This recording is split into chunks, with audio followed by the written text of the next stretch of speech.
Hey everyone, tonight we're diving into the dimly lit, sensually charged world of ancient Rome. A realm where polished marble gleams under candlelight, silk sheets are meticulously smoothed, and what happens behind closed doors is anything but private. Ever wondered what sex was truly like back then? Let's just say, if you think your love life today is a mess, you might want to brace yourself. You're about to enter a world where love, or rather use, wasn't about emotion. It was about status, power, and reputation. Don't expect to get through this with modern ideas about relationships. You'll get eaten alive. Before we step further, take a second to like and subscribe, but only if you're genuinely into this kind of content. And while you're here, drop a comment. What city are you watching from? And what time is it? I want to picture your setting as we explore this together. Turn down the lights. Maybe let a fan hum in the background. And let's drift back through time. You enter a Roman domus, the elegant home of a wealthy family. There's a faint scent of oil lamps, laurel leaves, and smooth stone. A servant quietly shuts the door behind you. You're just an onlooker, but let's be real, you're noticed. In Rome, sexuality wasn't tucked away. It was a public performance, reflected in how you stood, what you wore, how your home was designed, even the way your bed faced a hallway. That bed, not just furniture, it was a statement. In the atrium, you begin to notice how sex and social rank were architecturally woven together.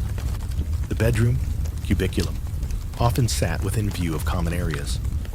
Privacy wasn't the point. If you were an elite Roman man, your sexual reputation was a badge of honor. It wasn't just allowed, it was expected. Not only with your wife, wives were for lineage. Passion, that went elsewhere. On the wall, a mural catches your eye. Some images are mythic, others boldly erotic. Bodies intertwined, gods in transformation, people entirely unbothered by curtains. These weren't considered crude. They were conversation starters, as normal as talking about taxes. You might sip mulled wine at a dinner party, with a painting of Pan, getting it on with a goat hanging right above your head. Casual. But don't mistake this openness for inclusivity. Rome's rules were clear and ruthless. Who did what? To whom defined everything. If you were the one giving, you were powerful. Receiving, that's where it got tricky, unless you were a slave, a prostitute, or someone with no rights. For freeborn Roman males, the difference was everything. And women, their experience was even more stifling. Imagine being born into a noble house, married off at 14 to a man twice your age, or worse. Your job was to be demure, fertile, and invisible. Yet beneath the surface, some women managed affairs, wrote poetry in code, or whispered secrets to maids. But if caught, exile, disgrace, maybe death. Adultery was illegal for women, but men, they could do as they pleased. Still, love existed, even in the cracks. You'd find it in hidden verses, goodbye letters, or quiet looks in crowded streets. But it rarely bloomed in marriage. Instead, love slipped in through back doors, arriving in the form of servants, entertainers, or high-end escorts who knew how to survive in a system stacked against them. Love was a risk. Marriage was a deal. So where was romance? Good question. Romans didn't care for slow-burning emotional connections. If you were wealthy, sex was a privilege. If you were poor, you had fewer options. Maybe a quick fling behind a bar. Or, if lucky, someone slightly above your social level. Here's a curious historical tidbit. Emperor Augustus passed laws promoting marriage and childbirth. He taxed the unmarried, gave bonuses to parents, and criminalized adultery, even as his own daughter, Julia, gained a reputation for betting half the empire. The hypocrisy was staggering. Romans also believed food could influence sexual energy. Sure, oysters, but also cabbage. Yep, some swore raw cabbage ignited fiery passion. Imagine munching lettuce as foreplay. Not sexy, but they believed it. Despite all the explicit mosaics and phallic statues, historians still argue how liberal Rome really was. Were these just artistic exaggerations? Or did they reflect a reality of unfiltered indulgence? Some say Rome was wild. Others believe it was all for show, like a marble stage where moralists yelled into the void while everyone else ignored them. But here's what's undeniable. Roman sex wasn't about mutual pleasure. It was about control, unless your relationship was built on genuine trust and equality. A rare gem. Consent didn't enter the chat. Now step outside the domus. The sun is bright, but your perspective has changed. You've seen what happens behind luxury walls. But what about the laws? Welcome to Lex Pudicitia, Rome's law of modesty. And spoiler alert, it's anything but fair. Rome legislated everything, from togas to toasts, and yes, even sex. These laws weren't about purity. They were about maintaining order. Take Augustus's marriage reforms. They were state-enforced. No kids, higher taxes, widowed, remarry or else. Adultery, a crime. But only if you were a woman. If you cheated, you could be exiled, disowned, labeled a prostitute for life. But if you were a man, unless you messed with another man's wife, you were fine. You could sleep with anyone below your status. Slaves, concubines, escorts, no problem. But violate another citizen's honor, that's trouble. The idea of pudicitia, modesty, was tied to women and youth. Everyone else. Open season. Even senators couldn't marry just anyone. Dancers, actresses, sex workers. Forbidden. Why? Because they taint noble blood. Of course, that didn't stop those same senators from visiting brothels on the regular. Just don't propose. Rome also had a delightful practice called accusatio stupri, the charge of defilement. If a young woman had sex outside marriage, her father could sue the guy, not to defend her, but to recover honor. Often, the accused had to pay or marry her. Romantic? Not really. Courtrooms became stages. Accusations of love turned into status battles, like the case of Clodia Pulchra and Marcus Caelius. She accused him of attempted murder. He accused her of sleeping around. Cicero, Rome's star lawyer, tore her character apart in court, and she became a laughingstock for generations. Guilty? Maybe. Or maybe she just played by men's rules and lost. And then there were public sex bans during times of crisis. No joke. The lectisternium involved feeding statues of gods and ordering temporary celibacy. Did people obey? Doubtful. These laws weren't about protection. They were about image. Men had to appear serious. Affairs? Fine. Public shame? Fatal. Even emperors weren't safe. Julius Caesar was mocked for being everyone's lover, man or woman. Truth didn't matter. Perception did. So were these laws enforced? Sometimes. But many just slipped through the cracks, like Rome's aqueducts. Majestic, but leaky. One thing's clear. Sex in Rome was public business. It influenced your job, your property, even your legacy. And while men set the rules, Women paid the price. Familiar? As you walk the cobbled roads again, you realize sex in Rome wasn't about passion. It was about power. Social, legal, political.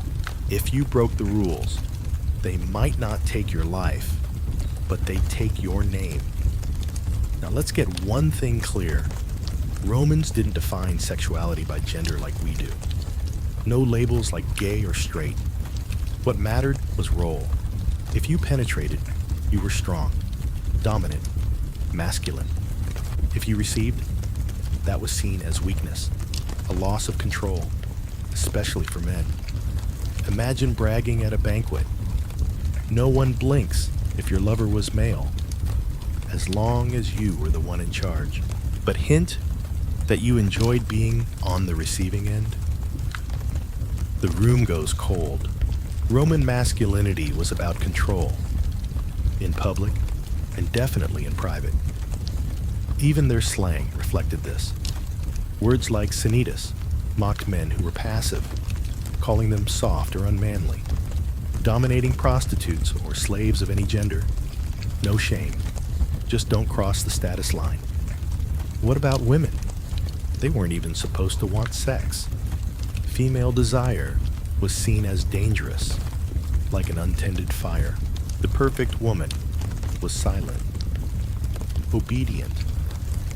But that didn't mean women had no agency. Some flipped the system.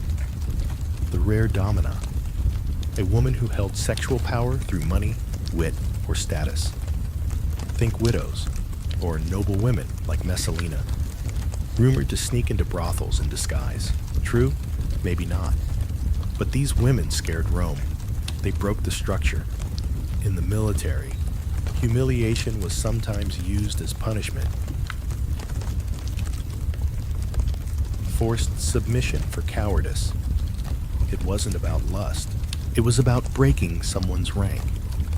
Roman power dynamics saw dominance as defining worth, and submission as dehumanizing. The poet Martial once mocked a senator for being on the receiving end, not because the act was shocking, but because the man allowed it. In Rome, if people thought you weren't in control privately, you couldn't be trusted publicly.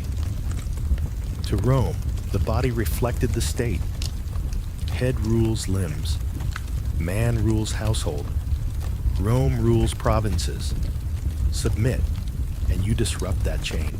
That's why Roman sexual insults were often political, not just vulgar. You weren't indecent. You were unstable. An insult to the empire's order. You stumble across a stall selling wax figurines, tiny, exaggerated representations of people caught mid-coitus. You blink. Some of them are almost cartoonish in their detail, others shockingly lifelike. These weren't just trinkets. They were talismans, sometimes used in fertility rituals, as sometimes just for fun. But their exaggerated forms always had a point. This is who has the power. Look at the size, the posture, the smirk. Even in play, the hierarchy stood tall. There's a scholarly debate that bubbles just under the surface of all this. Were the Romans really as obsessed with power dynamics as we think? Or are we projecting modern ideas backward? Some argue that we overread the sources, that Roman sexuality was more complex and private than we give it credit for. Others insist that the sheer volume of jokes, insults, legal codes, and art devoted to sexual dominance proves otherwise. Rome was about order, and sex was one more battlefield on which to assert it. Another quirk, even Roman astrology got in on the act. Some guides warned that being born under certain constellations, like Virgo or Pisces, could predispose a boy to passivity. That's right, your future bedroom role written in the stars. It wasn't science, but it wasn't just superstition either.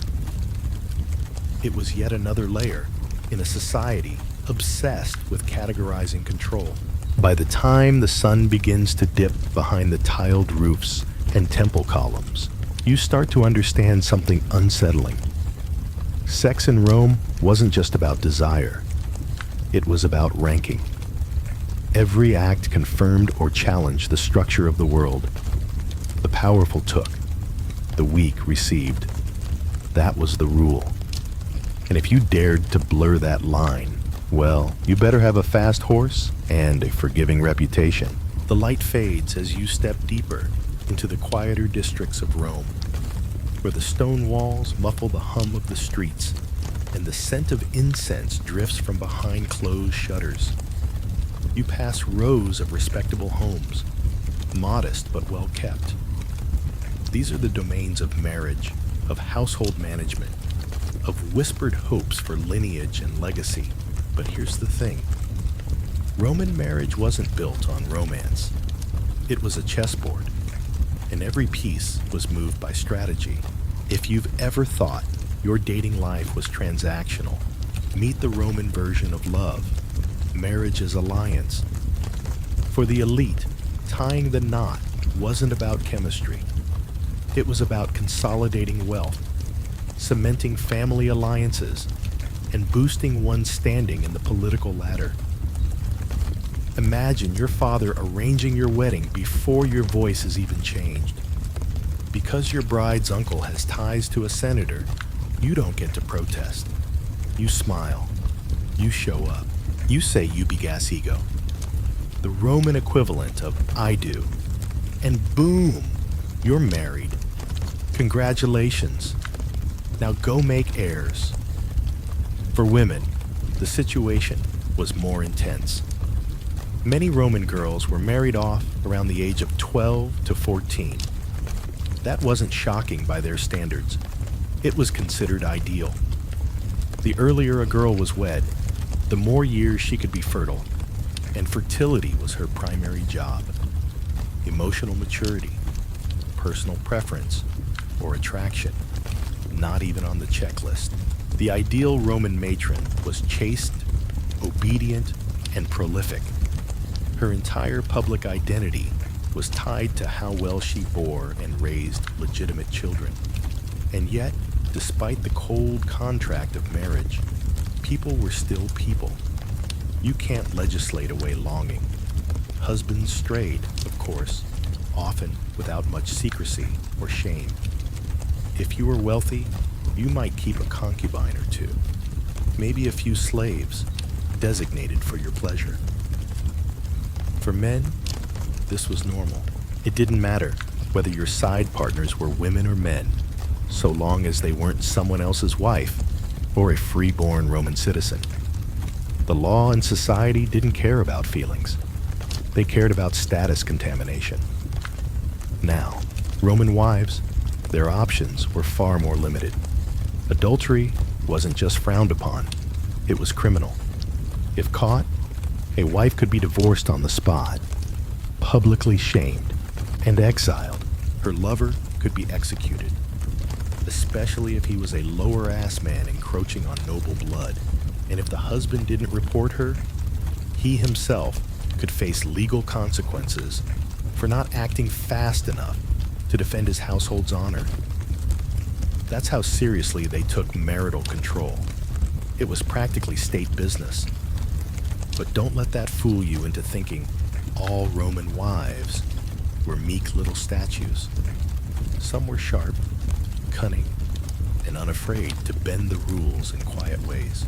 Letters, secret meetings, coded poetry, alliances with sympathetic servants.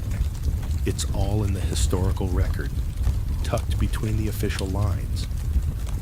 One famous woman, Sronia, was involved in the Catiline conspiracy and described as both politically savvy and sexually bold. The historian Sallust practically clutched his pearls writing about her. He couldn't believe a woman could be that intelligent and that uninhibited. Imagine that. One of the more revealing practices of Roman marriage was manus, literally hand. There were two main types of marriage: One in which the wife passed into her husband's manus, meaning he legally controlled her as if she were a daughter, and another more modern version in which she remained under her father's control.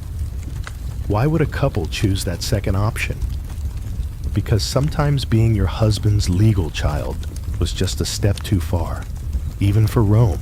Over time, this latter arrangement became more common, especially among elite families trying to keep property in the paternal line. Now, here's a quirky little custom that says a lot. On the wedding night, it was traditional for the bride to remove her tuna erector, her special wedding dress, in front of her new husband and no one else. She also unbound her hair, a signal of submission to her new life. Some sources claim the husband would symbolically take a belt off her tunic, perhaps with a ceremonial phrase like, "Thus I claim you." It's intimate, yes, but also deeply performative. Sex wasn't just about connection. It was a rite of passage, a confirmation that the alliance had taken root. And what if the marriage didn't work? Divorce in Rome wasn't rare. In fact, it was relatively easy, at least for the man. He could issue a notice, return the wife's diary. No. And that was it. A woman technically could also initiate divorce, but only under specific legal and financial conditions. The key question was always, who has the leverage? If she had a powerful father or her own fortune, she might walk. If not, she stayed or she vanished into domestic obscurity. One historical case that always raises eyebrows is that of Livia Drusilla, wife of Augustus. She divorced her first husband while pregnant with his child so she could marry Octavian, the future emperor. Bold move, right? It shocked everyone.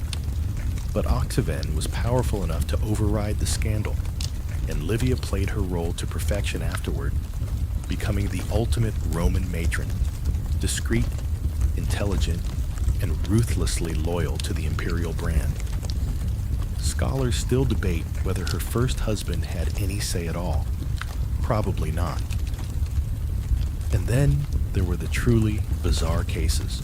Emperor Claudius married his niece Agrena, who had her own child from a previous marriage, young Nero.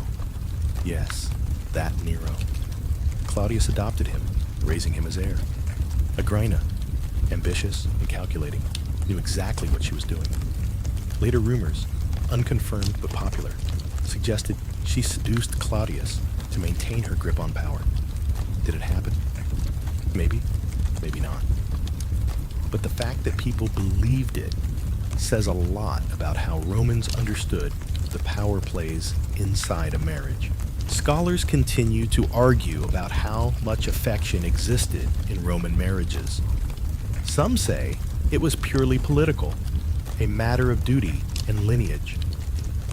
Others believe that real affection and even love did bloom within these rigid structures. They point to tomb inscriptions where husbands and wives praised each other with unexpected tenderness. One gravestone reads, "To my wife, who lived with me in harmony for 40 years without a quarrel." That's either deep affection or the most passive-aggressive eulogy ever written. Still, walking through these quiet neighborhoods, you can feel the weight of performance.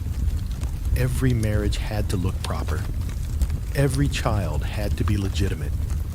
Every gesture, from the doughy to the dinner seating, reinforced a system of appearances. And behind closed doors, maybe there was kindness. Maybe there was resentment. Maybe, if you were very lucky, there was something like love. But the system didn't care. It just wanted the next generation, the next heir, the next alliance. Romance was optional. Legacy was not. You've wandered through the formalities of Roman marriage, that stiff-to-wrapped ritual of lineage and legacy. But now, you slip down a narrower street, one that smells faintly of myrrh, roasted nuts, and sweat. It leads you not into Agrandis, but into the shadowy corners of the Roman heart, where passion wasn't framed by contracts or contracts disguised as vows. Here, it's about the unofficial, the in-between, the spaces where desire did whatever it wanted as long as it didn't threaten someone's status. Welcome to the world of mistresses, courtesans, and concubines. Start with the concubine. In Rome, the term wasn't as scandalous as it sounds today. A concubiner was often a long-term companion, sometimes a slave, sometimes a freed woman legally recognized, but not officially wed. For men of means, especially those tired of politically strategic wives, concubines offered something more personal, less bound by obligation, more open to real affection, or at least the fantasy of it. They couldn't inherit. They had no dowry, and their children, while often raised within the household, were rarely considered heirs. Still, some men kept concubines for decades. Some even grew old together. The line between mistress and life partner could blur, just not legally. And let's be clear, women couldn't have concubines, not officially anyway. The system was built for male indulgence. A woman who took on a male lover outside of marriage was labeled an adulteress, even if the relationship lasted for years. That double standard. Oh, it wasn't subtle. It strutted down the street in a red cloak and winked at everyone. Now, a step up in style and independence. The meretrix, the high-end courtesan. These women weren't housekeepers or silent lovers. They were entertainers, intellectuals, sometimes even political informants. They could read, write poetry, debate philosophy, and keep pace with senators after 3 cups of Fernian wine. Some were ex-slaves who'd worked their way up through the brothel hierarchy. Others were born free, but chose a life of calculated companionship over the restrictions of marriage. Either way, they knew the game. They weren't just selling sex. They were selling presence, intrigue, mood. Think more geisha than streetwalker. One famous courtesan was Volumnia Cetheris, a freed woman who became the mistress of Mark Antony. She traveled with him publicly, scandalizing polite society. Cicero loathed her, not just for her past, but for her audacity to move in high circles. She was visible, bold, and clever, and those traits made her dangerous. Not because she threatened Rome with armies or alliances, but because she disrupted the tidy narrative of where women were supposed to belong. The legal status of these women varied wildly. Some were registered sex workers, required by law to wear distinctive clothing, usually shorter tunics or bold accessories to signal their availability. Others operated in private salons behind locked doors, where wealthier clients could indulge without the risk of being seen in a brothel. These private affairs gave the illusion of intimacy. They were illusions that many men willingly fell for. Meanwhile, down in the back alleys and among the merchant class, there were less refined versions of this dynamic. Mistresses who might not be educated or celebrated, but who were still entwined in households across the empire. A merchant might keep a lover in a small rented flat near his shop. A freedman might fall in love with a laundress and set her up with a bit of income and a promise he could never make official. These relationships were informal, often unequal, but real, woven into the rhythms of Roman life. And here's a quirky side note for you. There's graffiti in Pompeii that actually gives us glimpses into these relationships.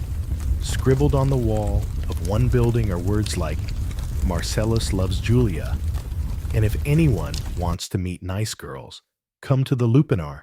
These weren't love poems exactly, but they hint at a culture where romance, desire, and public declarations were tangled up in everyday life. One particularly snarky line reads, "Lucius was here with Flora, he paid." Not exactly subtle. The legal divide between wife and mistress was clear, but socially, that's where things got fuzzy. Some concubines were treated better than wives.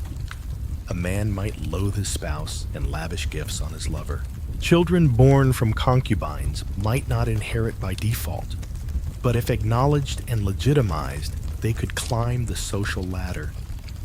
Some even ended up with political power if their father was high enough in the ranks and willing to ignore the whispers. One of the most dramatic historical examples, the Emperor Augustus's own granddaughter, Julia the Younger, was exiled for an affair, and not even a particularly scandalous one by Roman standards. Meanwhile, his close associate, Maecenas, openly lived with a woman who was never his wife, and no one blinked. Again, status carved the rules. Morality flexed when power entered the room. Now, there's still a scholarly debate that echoes through this topic like the sound of a lyre down an empty corridor. Were these mistresses and concubines exploited victims or savvy agents within a limited system? It's probably both. Some women had no real choices. Sleeves given to masters. Girls sold into brothel. Others learned how to survive, even thrive within the system's cracks. They found patrons, built networks, wrote poetry, even advised politicians. They weren't empowered in the modern sense, but they weren't powerless either. And yes, of course there were scandals. So many scandals. Entire political careers were toppled over affairs gone wrong. Love letters discovered. Jealous wives whispering to rivals. Secret pregnancies that required quiet adoptions, or more often, harsh decisions no one talked about in daylight. If you've ever wondered what fueled Roman gossip, it wasn't just gladiators and Senate speeches. It was who was sleeping with whom and why. As you step out of the alley and back onto the main street, the lines between official and unofficial feel blurrier than ever. In a city obsessed with hierarchy, where even desire had rules, the people who colored outside the lines, the mistresses, the lovers, the unwed companions, they were both scorned and secretly envied. They lived in a space outside duty, and in Rome, that was the ultimate rebellion. As the sun rises higher and the heat begins to press down on the cobbled streets, you make your way south, past the teeming market stalls and smoky tabernae, until the roads begin to show cracks and ash. The stones under your feet shift to volcanic dust. You're walking the streets of Pompeii now, or what's left of them. And though Mount Vuvius froze this place in a moment of fiery silence, its walls still speak. Because here, more than anywhere else in the Roman world, the people left their desires out in the open. On walls, doors, tavern counters, even on stairwells. They didn't write love letters. They wrote graffiti. Step into the Lupana, Pompeii's most famous brothel. The stone beds are still here. Small, hard platforms with faint divots worn by time and repetition. The walls are covered in fresco that don't even pretend to be subtle figures caught mid-thrust, mid-laugh, mid-suction. There's a menu of sorts painted above the doorways, showing different sexual acts like a catalog. And yes, they were probably priced. The pictures weren't just advertising. They were instructions, a reminder that not everyone who visited could read words, but everyone could read a body. But it's the graffiti that really paints the picture. Sometimes crude, sometimes funny, sometimes strangely sweet. One scratch message reads, "I screwed the barmaid." Another success was here, full of desire. And then this one, "I don't want to sell my body anymore. Fortune take me home." It's not all jokes and bravado. There are moments of loneliness, vulnerability, even exhausts etched into these walls. These weren't just messages. They were small acts of defiance or longing or drunken honesty. A Roman version of, "I was here." You start to see a pattern. Sex in Pompeii wasn't something to be hidden or cleaned up for company. It was everywhere. Painted above bakery ovens, doodled outside bait house, carved into public benches. There's even a famous example from a guard room. The one-eyed man has banged every girl in Pompeii. Big claims for a guy missing depth perception. Of course, not all of it was about sex. Some graffiti were insults. Floronius, "You're a bore." Some were attempts at poetry. "I love heroes. May Venus love us both." Others were just bits of daily life. "I paid 2 asses for a haircut." He still messed it up. But the sexual inscriptions make up a huge portion, possibly because that was one of the few safe ways to express yourself in a rigid, status-driven society. Scribbling something vulgar on a wall was a kind of equalizer. Rich or poor, slave or citizen, you could leave your mark. And that's what makes Pompeii so fascinating. Unlike Rome, where elite writers shaped most of what survives, Pompeii lets you hear from the butcher's apprentice, the prostitute, the jealous lover, the drunk poet. It's a snapshot of real lives, real bodies, and real messiness. For example, one particularly graphic wall note reads, "Restitutor, take off your tunic and show us your pretty thing." It's crude, yes, but it's also unfiltered. No censorship, no marble polish, just human want carved into plaster. And then there's the question of who was writing this.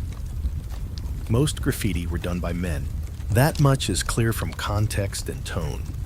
But there are a few inscriptions that suggest female authorship, possibly sex workers, or bold local women taking control of their own narratives, if only for a sentence. One reads, "Myrtus loves crescents." That's it. But it feels different. There's affection there, not conquest. Here's a quirky historical footnote. Archaeologists originally dismissed the Pompeii brothel fresco as too obscene to catalog properly. For decades, they locked these items in what's called the Gabinetto Secreto, or secret cabinet, of Naples Archaeological Museum. Only men could view them with written permission, no less. The idea was that these objects were too corrupting for women or the general public. Even 2,000 years after they were painted, the moral panic hadn't worn off. It's only in recent decades that scholars have re-examined Pompeii with fresh eyes, not as a den of sin, but as a mirror of everyday Roman life. But here's where scholars disagree. Some argue that Pompeii was uniquely sexualized, possibly because it was a port town full of sailors, traders, and travelers. That it's unfair to hold it up as a symbol of all Roman sexuality. Others say the city was simply preserved unusually well, and that Rome itself was just as sexually expressive. Is graffiti and brothel simply didn't survive the centuries as intact? There's no scholarly consensus, just layers of ash and interpretation. One thing's clear though, for the average person in Pompeii, sex was a public subject. Not shameful, not sacred, just part of life. You didn't whisper about your crush behind closed doors. You carved their name on a tavern wall if you had a great night with someone. And you didn't leave a thank you note. You scratched it into stone. And some of the messages are surprisingly relatable. I hope your hemorrhoids burn, Opus. That's less about love, sure, but who hasn't wanted to etch a bad review into a bathroom stall? As you leave the ruins and look back at the cracked mosaics and singed frescoes, it's easy to forget that the people who lived here didn't see themselves as frozen in time. They lived. They laughed. They got jealous. They fell in love. They got dumped. And yes, they had sex with joy, with frustration, with hope, with guilt. Not behind closed doors, but out loud, with a chisel in a wall. It makes you wonder what someone 2,000 years from now will find of your messages. The DM you regretted, the anonymous forum post, the group chat confession. Will it look any different? Probably not. You leave the stone beds and soot-stained walls of Pompeii behind and follow the steam. Literally, the closer you get to the heart of Roman civilization, the warmer the air becomes, thick with the mineral tang of sulfur and the faint sweetness of perfumed oil. It leads you to the themes, the Roman public bathhouse. And before you roll your eyes and think this is just about hygiene, let's get one thing straight. In ancient Rome, the bathhouse was less about washing and more about watching. You step inside past a towering marble facade, and the first thing you notice is the noise. It echoes. Water sloshing, sandals scraping across wet stone, laughter, arguments, the hollow thunk of a stridle scraping sweat and oil off skin. It's a sensory overload. The smell of warmed flesh and pine resin, the faint whiff of incense someone decided to bring for flair. This isn't a spa retreat, it's a social arena. And for many Romans, it's also the most sexually charged public space they'll enter all week. Roman baths were open to nearly everyone, rich or poor, slave or senator. You all passed through the same pools, though at different times or in different corners, depending on your rank and your coin purse. Some bathhouse segregated by gender. Others didn't bother, especially in the early empire. Everyone stripped down. You'd have seen everything, and everyone saw you, which in a society obsessed with dominance and appearances meant your body was on display in more ways than one. There was no such thing as modesty here. You might be discussing trade routes while the guy next to you oils his inner thigh. You might be chatting with a politician who casually lifts one leg onto a bench and reveals far more than his opinion on grain subsidies. It wasn't just tolerated, it was expected. Bodies weren't hidden, they were public property, especially for the male citizen. You were expected to be fit, composed, in control. If your stomach sagged or your thighs jiggled too much, someone might write a poem about it later. Martial and Juvenile made careers out of mocking flabby patricians who couldn't pull off their bathhouse struts. Now, here's where things get steamier. The apoditarium, the changing room, was often where flirtation started. Locker rooms with columns and benches, places to undress, gossip, and scan the room with one eye while pretending to look for your sandals. Once you made it to the tepidarium, warm room, calarium, hot room, or frigidum, cold plunge, the dance of glances really got going. There were no towels to hide behind. Everyone knew what they were seeing and what they were showing. And yet, for all this exposure, outright sexual acts weren't openly permitted, not officially. The bathhouse was a public institution, not a brothel. But the rules were slippery, much like the floors. Sex didn't happen in the pools, supposedly, but in the rooms attached, the massage parlors, the side chambers, the dark corners. Some bathhouse even had upstairs lounges with couches and curtains, where business could be conducted away from watchful eyes. Here's a quirky little detail. Roman bathhouse often employed attendants called ellipta, who were not just oil scrapers, but often masseurs. And massage in Rome was rarely just massage. If a wealthy patron requested an extra hand, the ellipti would oblige or get someone who would. That service wasn't free, but it was discreetly arranged. Think of them as the ancient world's worst-kept secret. There's evidence that brothel workers were sometimes stationed near or within large. The patron could get clean, gossip with senators, flirt with a slave boy or girl, and then slip away for a more intimate appointment. It was one-stop shopping with the added benefit of hot water and political networking.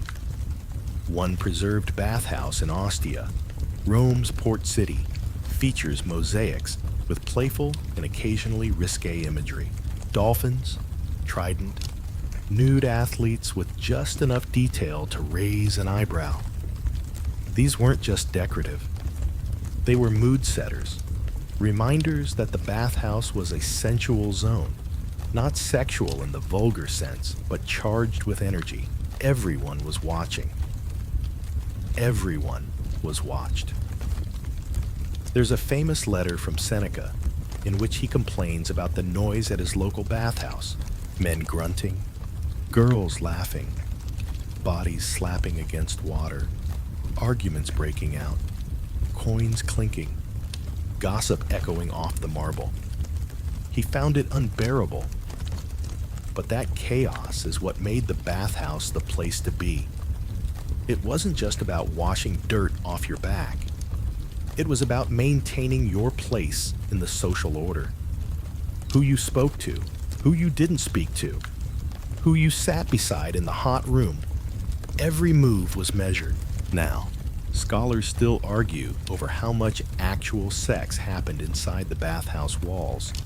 Some say the steamy rumors are exaggerated by the moralistic writers who wanted to criticize Roman decadence. Others believe the bathhouse was essentially a state-sanctioned flirtation zone with plenty of unofficial business going on. The truth probably lies somewhere in between. There's little doubt that some bathhouses were more respectable than others.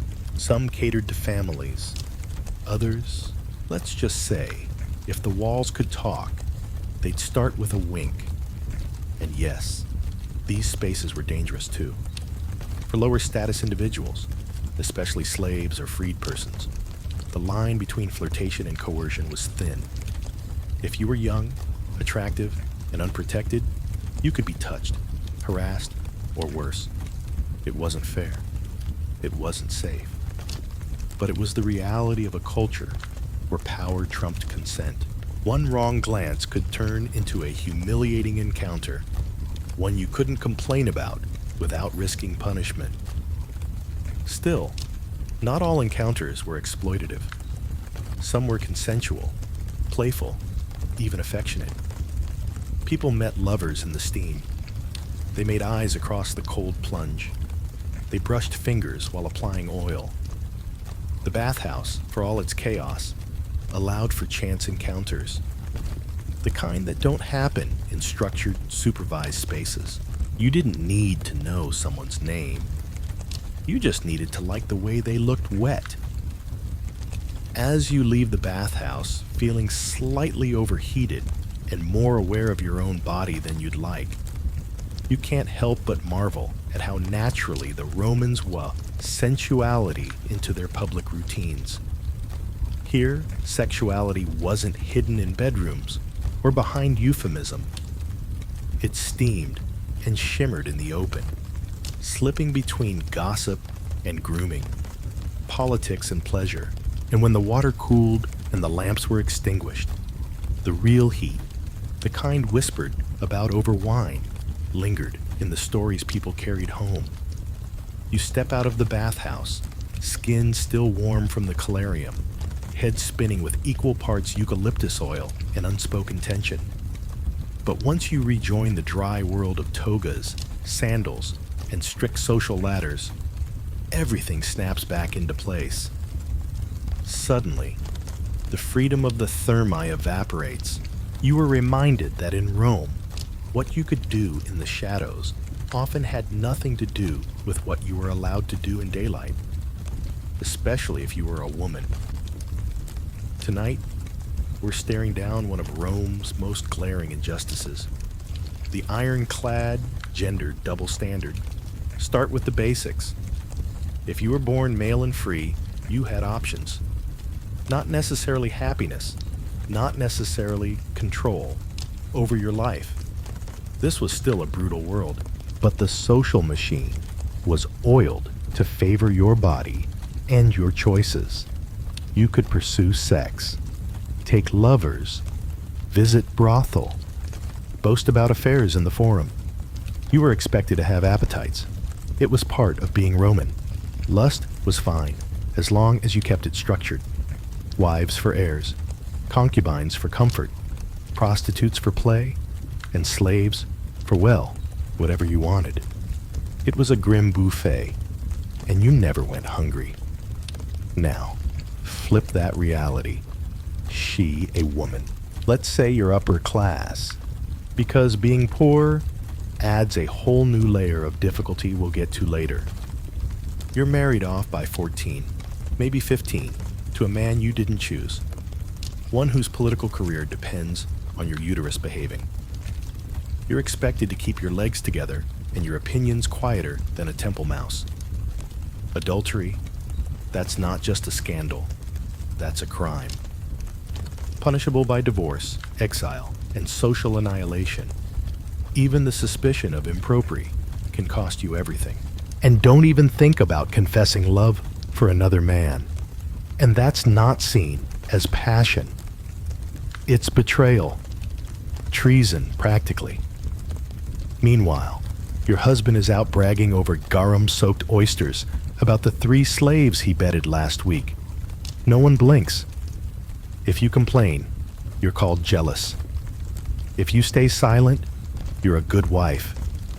If you retaliate with your own affair, you're and probably on your way to a windswept rock in the Aeon where noble women go to disappear. Let's talk about one such disappearance. Julia the Elder, daughter of Augustus.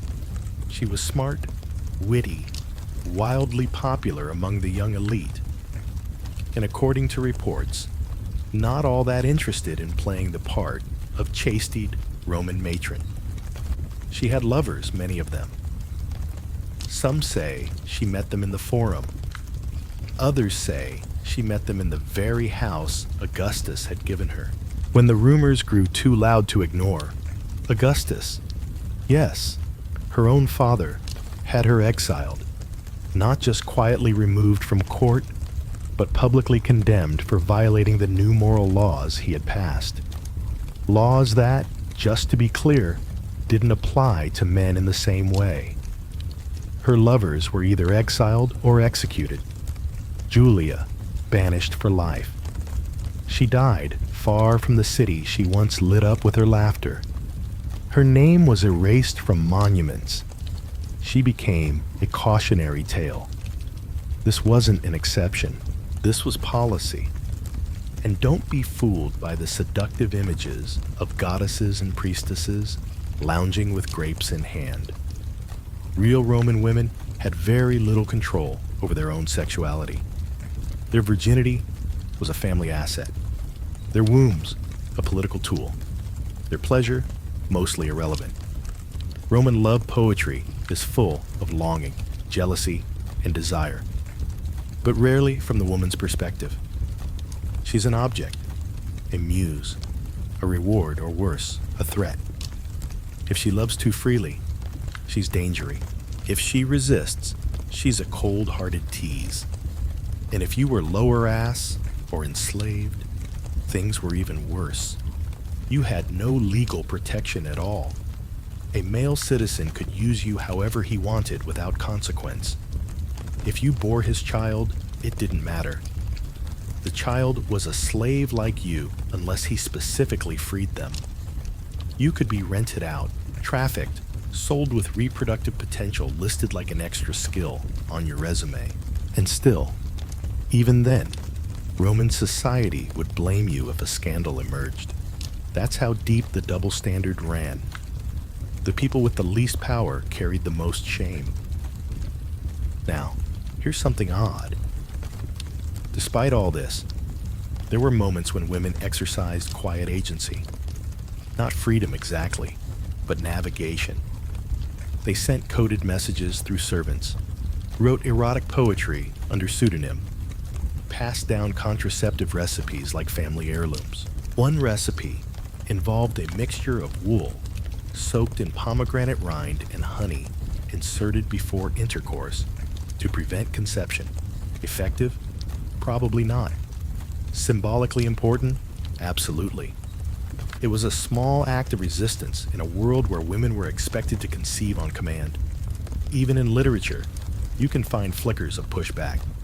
Ovid's Asa Amia, The Art of Love, gives advice to both men and women on how to seduce and deceive. He tells women how to cheat discreetly, how to fake tears, how to manipulate their lovers. It's cheeky, sure, but it's also subversive.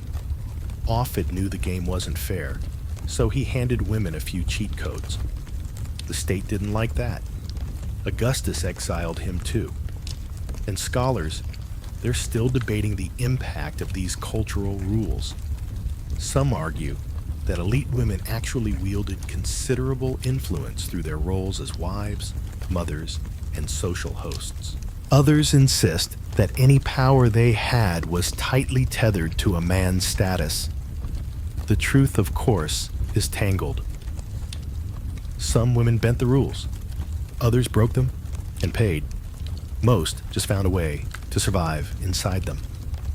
Here's a quirky tidbit. In romantic art, husbands and wives are often shown side by side, lovingly gazing at each other. The man holds a scroll. The woman holds a spindle or key. It's meant to show their harmony. He manages the public world, she the private. It's sweet, sure, but also a reminder. She stays in the home. He goes out and lives. As you walk through the forum, past the grand temples and fading statues, it's hard not to feel the weight of that disparity. The stones whisper of generals and senators, but the women, they're harder to find. Not because they weren't here, but because their voices were silenced, their stories stripped of complexity, their pleasures erased or punished. So next time someone says Rome was all orgies and free love, remind them it depended very much on who you were. For some, desire was a celebration. For others, it was a sentence. You slip away from the chatter of the forum and duck into a quieter colonnade near the Curer, where marble steps glint in the midday sun and the shadows of history feel a little longer. It's easy to imagine that these stone walls were silent witnesses to treaties, decrees, and the measured hum of debate, but also to something a little juicier. Because Rome wasn't just ruled by laws, it was ruled by whispers. And nowhere were those whispers louder than in the Senate. Tonight, we're poking around the scandal-soaked linens of Rome's political elite, where sex, ambition, and shame made for one very messy power triangle. The Senate of Rome, on paper, was the embodiment of gravitas. Stiff robes, stiff necks, and supposedly stiff morals. These were the men writing laws, leading armies, and debating the future of the Republic.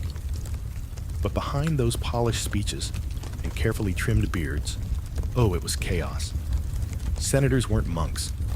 They were men, and some of them were very busy after dark. Sexual rumor was a political weapon. If you couldn't defeat your rival on the floor of the Curer, you might just out him as a libertine, an adulterer, or gasp, a passive partner in bed. That last one was especially fatal to your image. As we've said before, Romans didn't define sexuality by gender so much as by power roles. A senator accused of being submissive in sex wasn't just being mocked. He was being symbolically stripped of his authority. If he couldn't rule in the bedroom, how could he rule in the Republic? One of the juiciest examples comes from Julius Caesar himself. His political enemies called him every woman's husband and every man's wife. They whispered that while stationed in Bithynia, he'd played a little too nice with King Nicomedes. The accusation haunted him for years, even when he was conquering Gaul and rewriting Rome's history. It wasn't just personal, it was political ammo. In Roman politics, you didn't have to prove anything. You just had to get people laughing at the idea. That did the damage. Now, whether the Caesar Nicomedes rumor was true, historians debate it. Probably not. But that didn't matter. The idea of the great Caesar being penetrated by a foreign king, that was the insult. It made him vulnerable, foreign, feminized, out of control. And it followed him all the way to the Ides of March. The obsession with sexual purity, at least for appearances, extended to an entire political family's image. Wives, daughters, even distant cousins had to behave impeccably or risk dragging down a man's career. Remember Caius Pure? He was caught sneaking into the women-only Bonneter festival dressed as a woman. Why? To seduce Pompeia, the wife of Julius Caesar. The scandal was massive.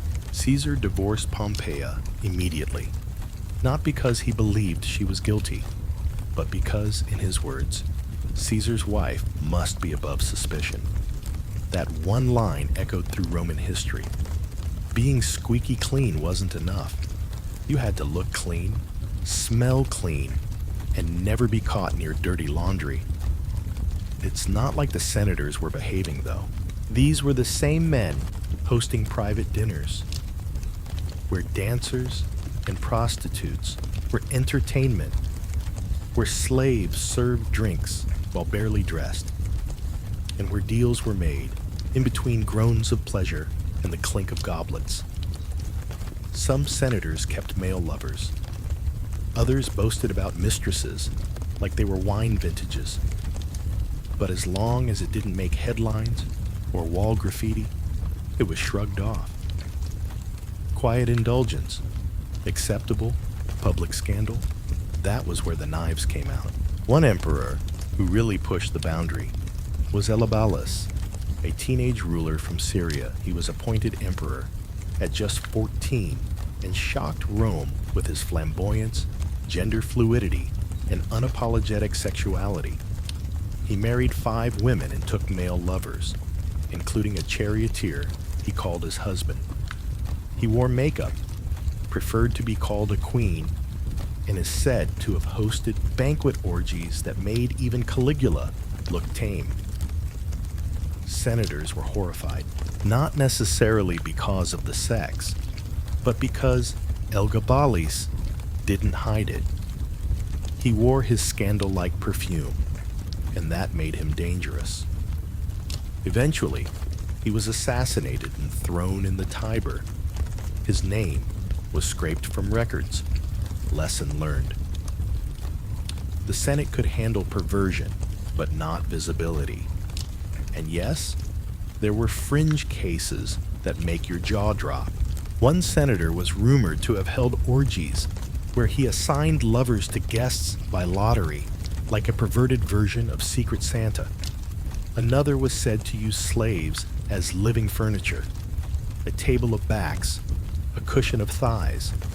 Exaggeration, maybe, but the fact that these rumors existed and were believed tells you what kind of sexual theater Rome was capable of imagining. Here's a quirky twist. Romans used astrology as dirt, too. Political rivals might circulate your birth chart and claim that your Mars placement made you weak in bed or submissive to women. That Saturn in the seventh house meant you'd fall for prostitutes. Your stars weren't just mystical, they were mudslinging material, and even tomb inscriptions weren't safe. One senator's epitaph subtly suggested that he remained faithful to his wife despite temptation, which is basically ancient Latin for he tried, bless his heart. Another was accused posthumously of keeping a male lover disguised as a scribe for 30 years. By the time the rumors hit the marble, there was no way to defend himself. Reputation in Rome was never safe, not even in death. But not all senators were sexual villains. Some were genuinely devoted to their wives. Some avoided scandal like plague. And yet their stories rarely survived because they didn't fuel the gossip mill. History, like any good forum crowd, remembers the outrageous. Scholars still argue about how real these political sex scandals were. Were they propaganda or reflections of real chaos behind closed doors? Some say the Senate was simply full of hypocrites, men who enforced public morality while indulging privately. Others argue that the salacious stories were invented by later writers to spice up dull records and sell scrolls. But even if half the stories were lies, the fact that people wanted to believe them says plenty about the world we're looking at. So, as you sit there on a worn Senate step, letting the stone warm your back, you realize something. The men who ruled Rome weren't gods or saints. They were ambitious, insecure, and deeply human. And their lust, just like their greed, never stayed behind closed doors for long. It leaked into law. It echoed in insults. It shaped empires. You wander uphill now past the clatter of wagons and the whispers of shopkeepers towards something softer in the Roman imagination. Something sacred, glowing with oil lamplight and perfumed with myrtle and rosewater.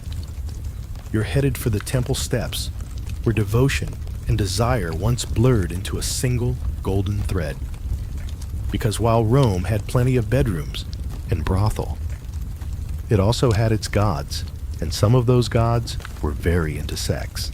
Tonight, we're stepping into the embrace of Venus, goddess of love, beauty, and the kind of sensual chaos that could topple kings. To start, you have to understand that the Romans weren't shy about mixing religion with physicality. Unlike later moralizing societies, Rome's divine pantheon wasn't above human behavior. The gods got jealous, they lied, they cheated, they seduced, and none more so than Venus. Known to the Greeks as Aphrodite, Venus was more than just a pretty face. She was the force of attraction itself.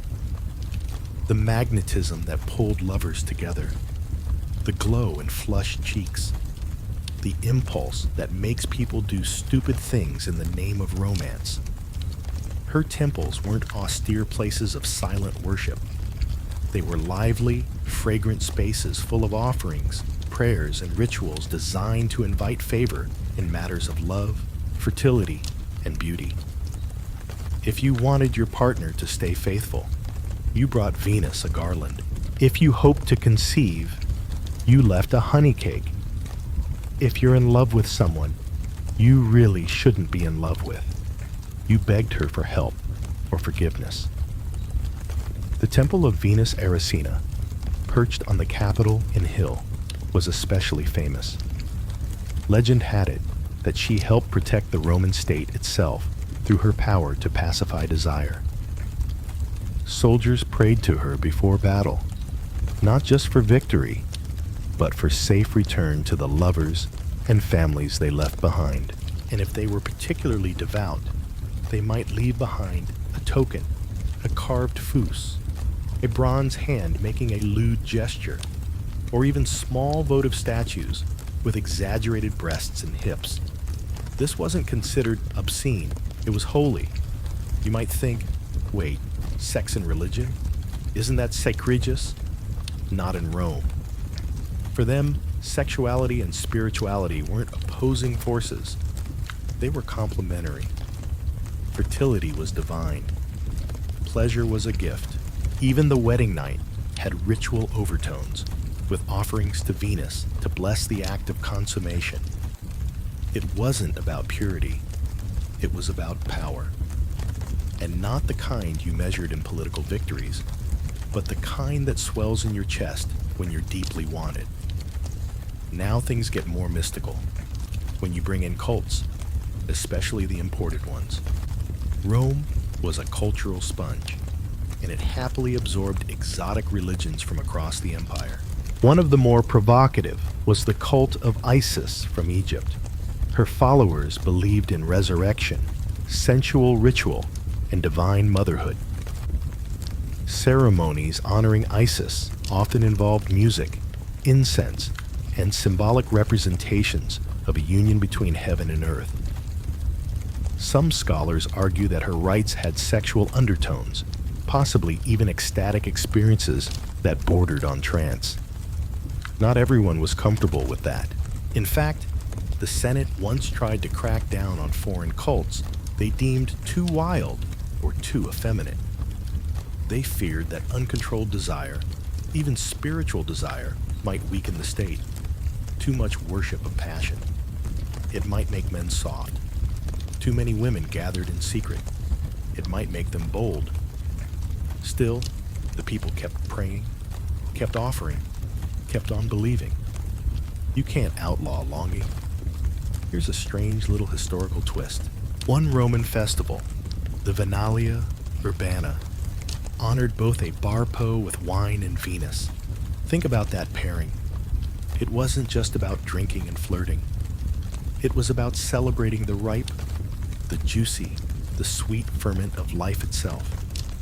During the festival, women, yes, even respectable matrons could pour libations and make pleas for romantic satisfaction. Whether those pleas were spiritual or carnal is up for debate.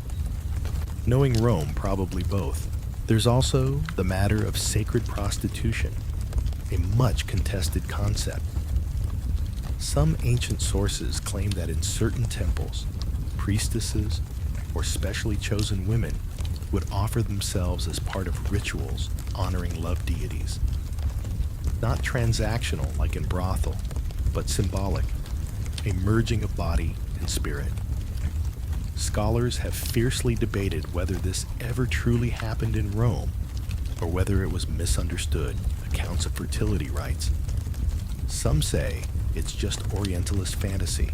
Others point to the presence of sexually themed votive offerings, phallic charms, vulvars carved in marble, as proof that Rome didn't shy away from mixing the holy with the erotic.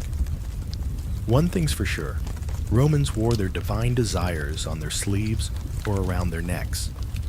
The fascinum, a phallic amulet, was worn to protect against the evil eye. Babies had them. Soldiers wore them into battle. You'd see them hanging on doorways, carved into walls, even worn like jewelry. They weren't obscene. They were magical. A reminder that sexuality wasn't just pleasure. It was powerful, dangerous, even so powerful it needed to be harnessed, protected, and occasionally weaponized. You find yourself now in a small shrine to Venus Clocina. Yes, that's a real title. Protector of both love and the sewers. It's hilarious, but it makes a weird kind of sense. Even love gets messy. Even beauty needs a drainage system. In Rome, nothing was too sacred or too profane. Everything had its place. But let's not romanticize it too much. Religion also upheld the very double standards we've seen before. Temples welcomed men's offerings for sexual success, but punished women who stepped too far outside their roles. A priestess caught in an affair might be flogged, exiled, or executed. The Vestal Virgins, Rome's most sacred women, were required to remain chaste for 30 years. If they broke their vow, they weren't just fired, they were buried alive. Their lover was publicly whipped to death. Venus might bless lovers, but Vesta demanded obedience. There was no middle ground. Still, even within those harsh systems, Roman religion gave people a way to express their erotic hopes without shame, to pray for touch, for connection, for fertility, even for good sex. Because why wouldn't you want the gods on your side when you strip down with someone who made your stomach flutter? As you leave the temple, the air warm with incense and memory, it hits you. To the Romans, sex wasn't just an act. It was a force of nature, something divine, something to honor, something to fear, and above all, something that linked mortals to gods with a single shared fire. You stroll back toward the bustle of Rome, away from the perfume-soaked temples, and toward something grittier, more human, and far more chaotic. The tangled scrolls of Roman poetry. Not the sanitized verses school teachers like to quote, but the wild stuff. The love poems, the dirty jokes, the raw scribbles of desire dressed up in metaphors and cloaked in honeyed Latin. If you want to know what sex felt like in ancient Rome, not just what it looked like on mosaics, you turn to the poets. And boy, did they have opinions. Start with Catullus. Think of him as the original oversharer. His poems swing between rapture and rage.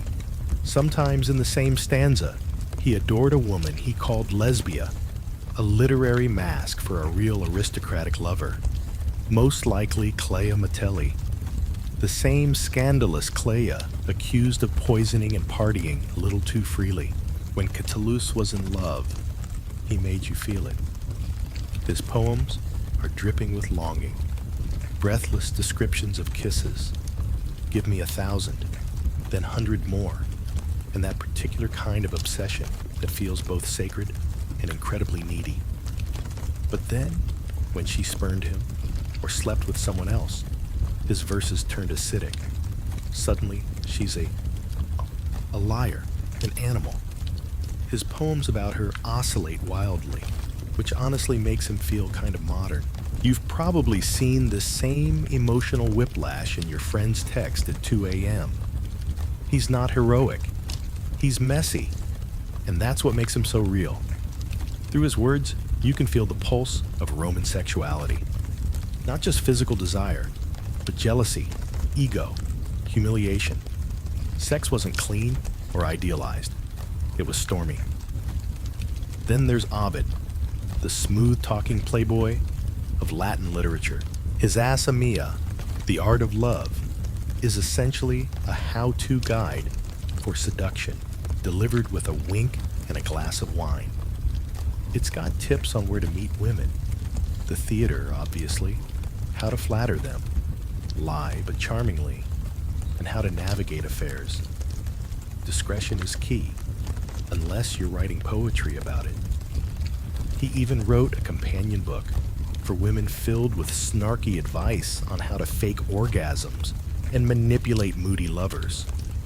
Ovid wasn't trying to elevate love to something pure.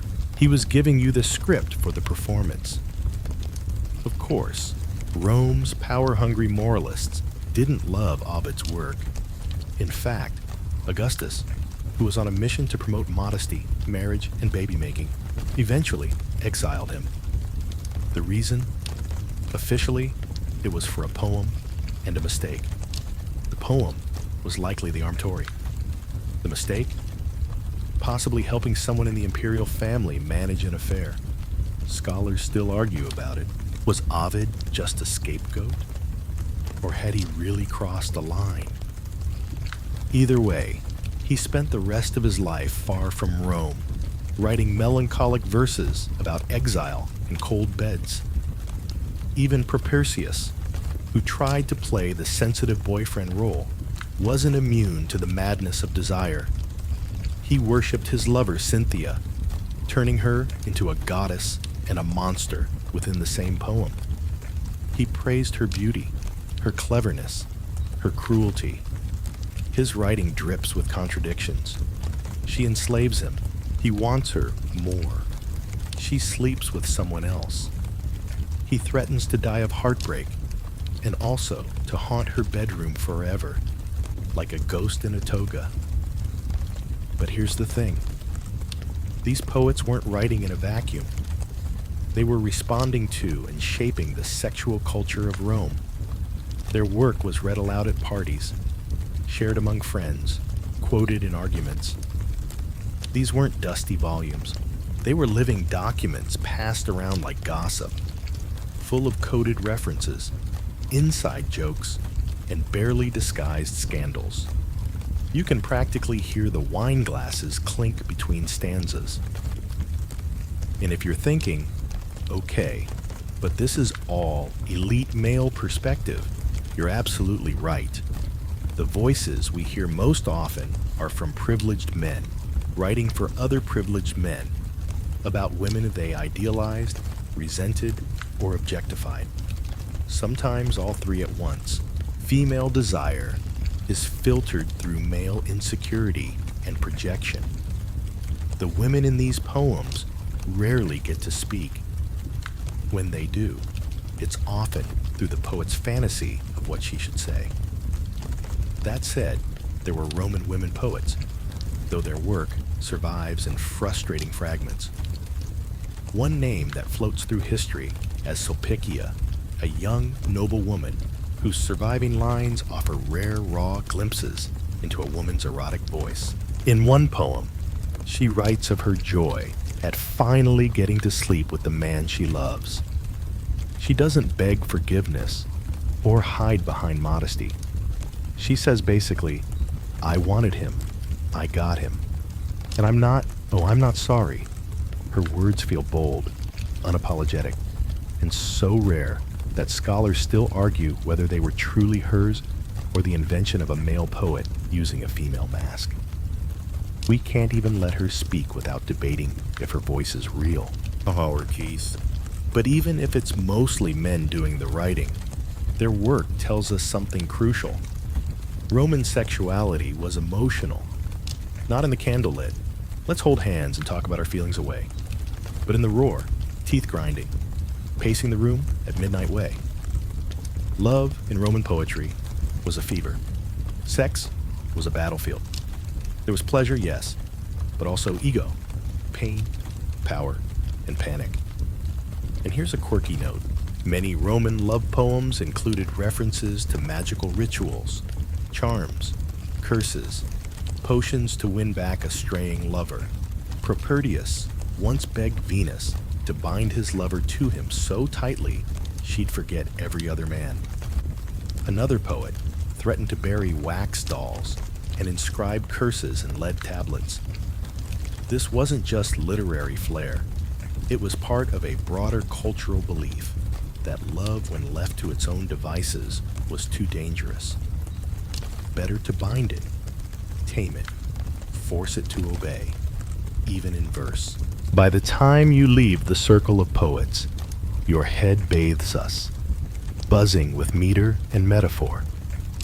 You've seen another face of Roman sexuality, not just the act, but the story of the act, the longing, the heartbreak, the endless cycle of desire, rejection, and revenge. You don't need to see what happened in the bedroom. You can read it etched in verses, bleeding onto parchment, full of passion and poison.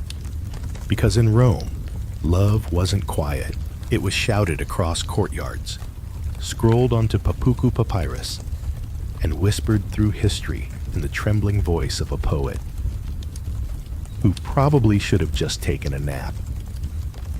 Now that you've wandered through the sticky sweetness of love poetry and heard every desperate, obsessive syllable, it's time to scrape the sentimentality off your sandals and look at what was going on behind the villa walls. The kind of intimacy that didn't get poetic meter or honeyed couplets. It's the blunt, brutal side of Roman sexuality. Tonight, we step into the shadowy heart of the Roman household and confront one of the empire's ugliest truths: the widespread sexual exploitation of enslaved people. First, a reality check. Rome was a slave society through and through. At its height, as much as a third of the population in the city might have been enslaved. Slaves were everywhere, in the streets, in the kitchens, in the fields, in the bedrooms. And to the average Roman elite, an enslaved person wasn't a person. They were property, a tool, a resource, which meant they could be used in any way the master saw fit, including sexually. Sexual access to slaves wasn't just common, it was normalized. Roman law didn't forbid it. In fact, it assumed it. A master could sleep with a male or female slave as long as it didn't interfere with another citizen's right.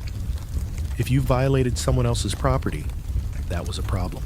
If you used your own, no one blinked.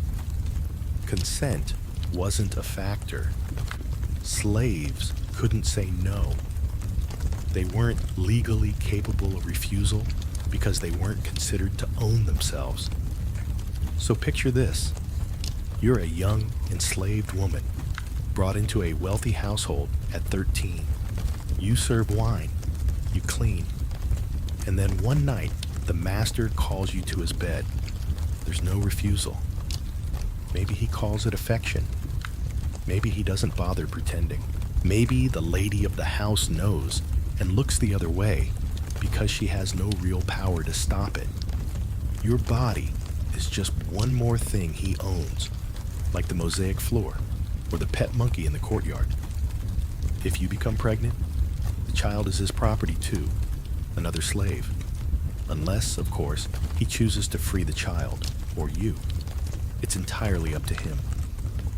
Some enslaved concubines were eventually manumitted, granted freedom, especially if they bore children the master liked. Others were passed along like heirlooms, or sold or discarded. No ceremony, no protection.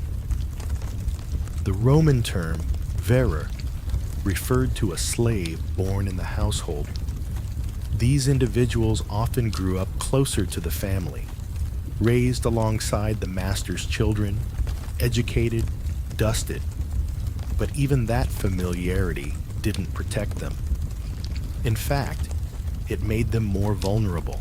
A young, attractive bearer might be groomed from childhood to become a bed slave, raised to obey, flattered with small privileges, told it was an honor to share the master's bed. It wasn't. It was coercion in silk. Male slaves weren't safe either. Wealthy men used both boys and men as sexual property. Young male slaves, especially those considered beautiful, were sometimes castrated to keep their voices high and their bodies docile.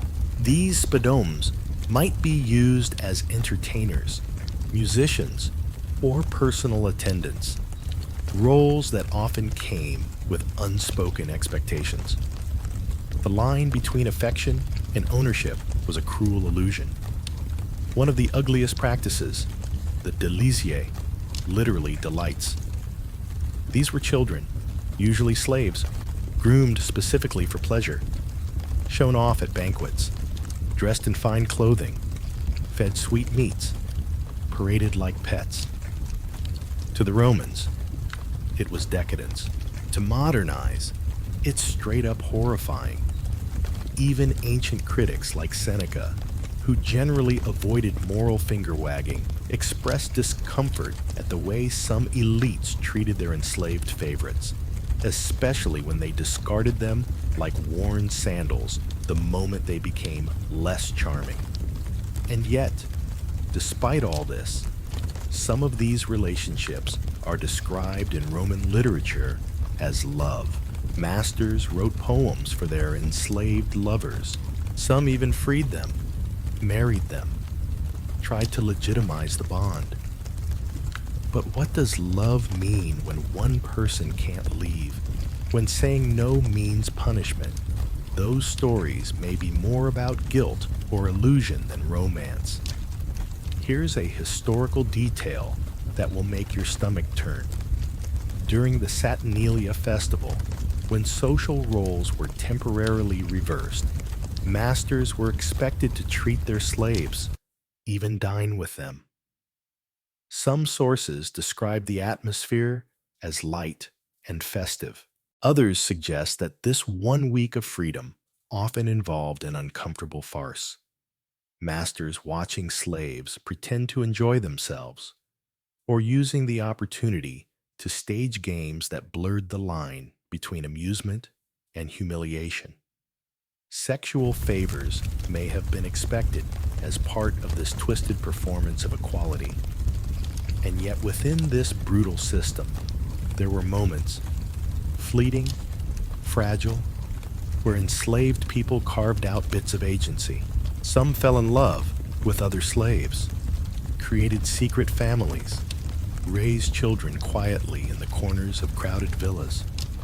Others performed small acts of resistance, withholding affection, faking illness, sabotaging chores, running away. A few even killed their abusers, though the punishment was swift and brutal. Crucifixion wasn't reserved for rebels. It was for anyone who disrupted the master's will. There's a famous chilling law from the reign of Nero. If a master was murdered in his home, all the household slaves could be executed regardless of guilt. Why? Because it was assumed they should have prevented it.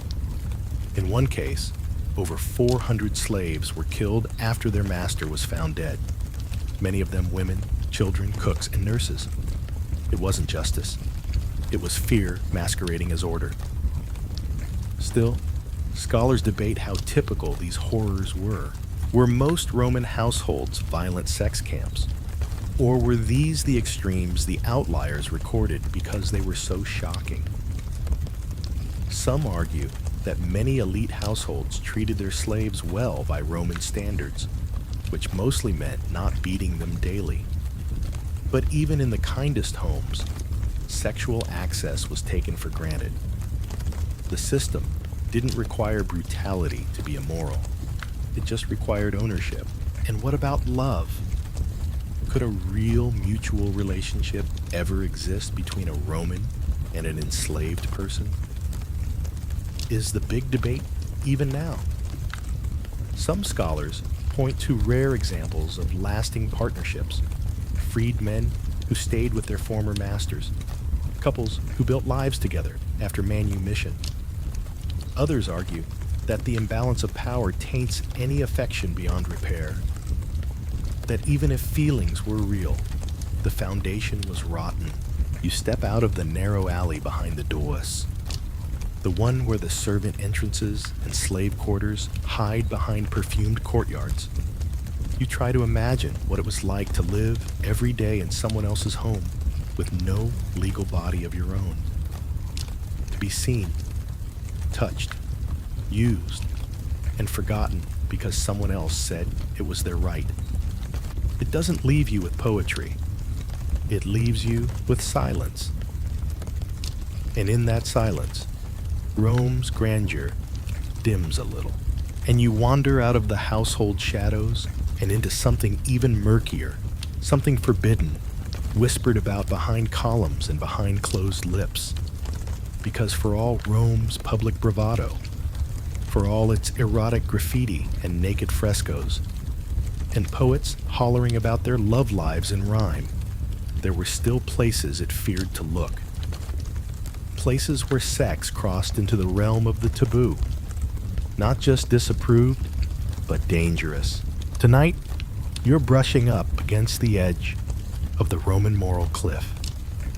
Incest, forbidden love, and how the elites sometimes treated their family tree more like a spiral staircase. Now, let's be clear. Roman society had rules, plenty of them. They banned marriage between close relatives, especially siblings, direct bloodlines, and parental relationships. The laws were there. The customs were firm. You couldn't marry your sister, your daughter, or your niece unless you were powerful enough to change the rules. Because as with everything else in Rome, when it came to taboo, what mattered wasn't the act. It was who was doing it and whether anyone had the guts to call them out. Take the emperors.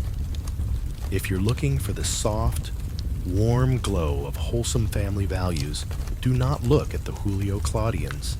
These were people who twisted family relationships into pretzels, so tight they'd make a genealogist cry. Claudius, yes, the stammering scholar emperor from history books, married his own niece, Agrena the Younger. She was brilliant, ambitious, and by many accounts, utterly terrifying. Their marriage was technically illegal, so Claudius had the Senate change the law. Problem solved. Morals flexible. Of course, Agrena had her own game to play. Her son, from a previous marriage, was young Nero. Yes, that Nero. Claudius adopted him, made him heir, and then, wouldn't you know it, died under suspicious circumstances not long after. Rumors never quite confirmed suggested Agrena poisoned him to secure her son's throne. And here's where things take a turn from Game of Thrones into full-blown soap opera. Later gossip claimed she had an incestuous relationship with Nero. Whether that was true or not, Nero didn't do much to squash the rumors. In fact, some reports say he had a concubine who resembled his mother just so he could keep reenacting the fantasy. Yikes. And what happened to Agrena? Well, in classic Roman fashion, her son had her assassinated. It took multiple attempts. Poison, a collapsing ceiling, and finally, just good old-fashioned stabbing. Talk about your twisted Yipple drama. But the point here isn't the murder. It's the way Romans processed the idea of incest. When done by emperors, it became a metaphor for power gone rotten. Even if it wasn't happening, the rumor itself was damning. It made you seem out of control, ruled by lust, too arrogant to observe the natural order. That's what terrified Rome most. Now here's a different kind of taboo. Adultery between in-laws. You were forbidden to sleep with your stepmother, even after your father died. Same with stepchildren. The ties of family didn't have to be by blood to be considered sacred. It was about preserving the appearance of order. A son seducing his father's widow, or a stepmother trying to control her stepson through seduction. That wasn't just morally wrong. It was politically radioactive. These stories littered Roman gossip like broken amphorae. Take Messina, wife of Claudius. Yep, the same Claudius who later married his niece. Guy had a type. Messalina was infamous in Roman law for her so-called insatiable appetite. One of the most outrageous tales, probably exaggerated but widely believed, claimed she entered a sexual competition with a professional prostitute and won, outlasting her over 24 hours.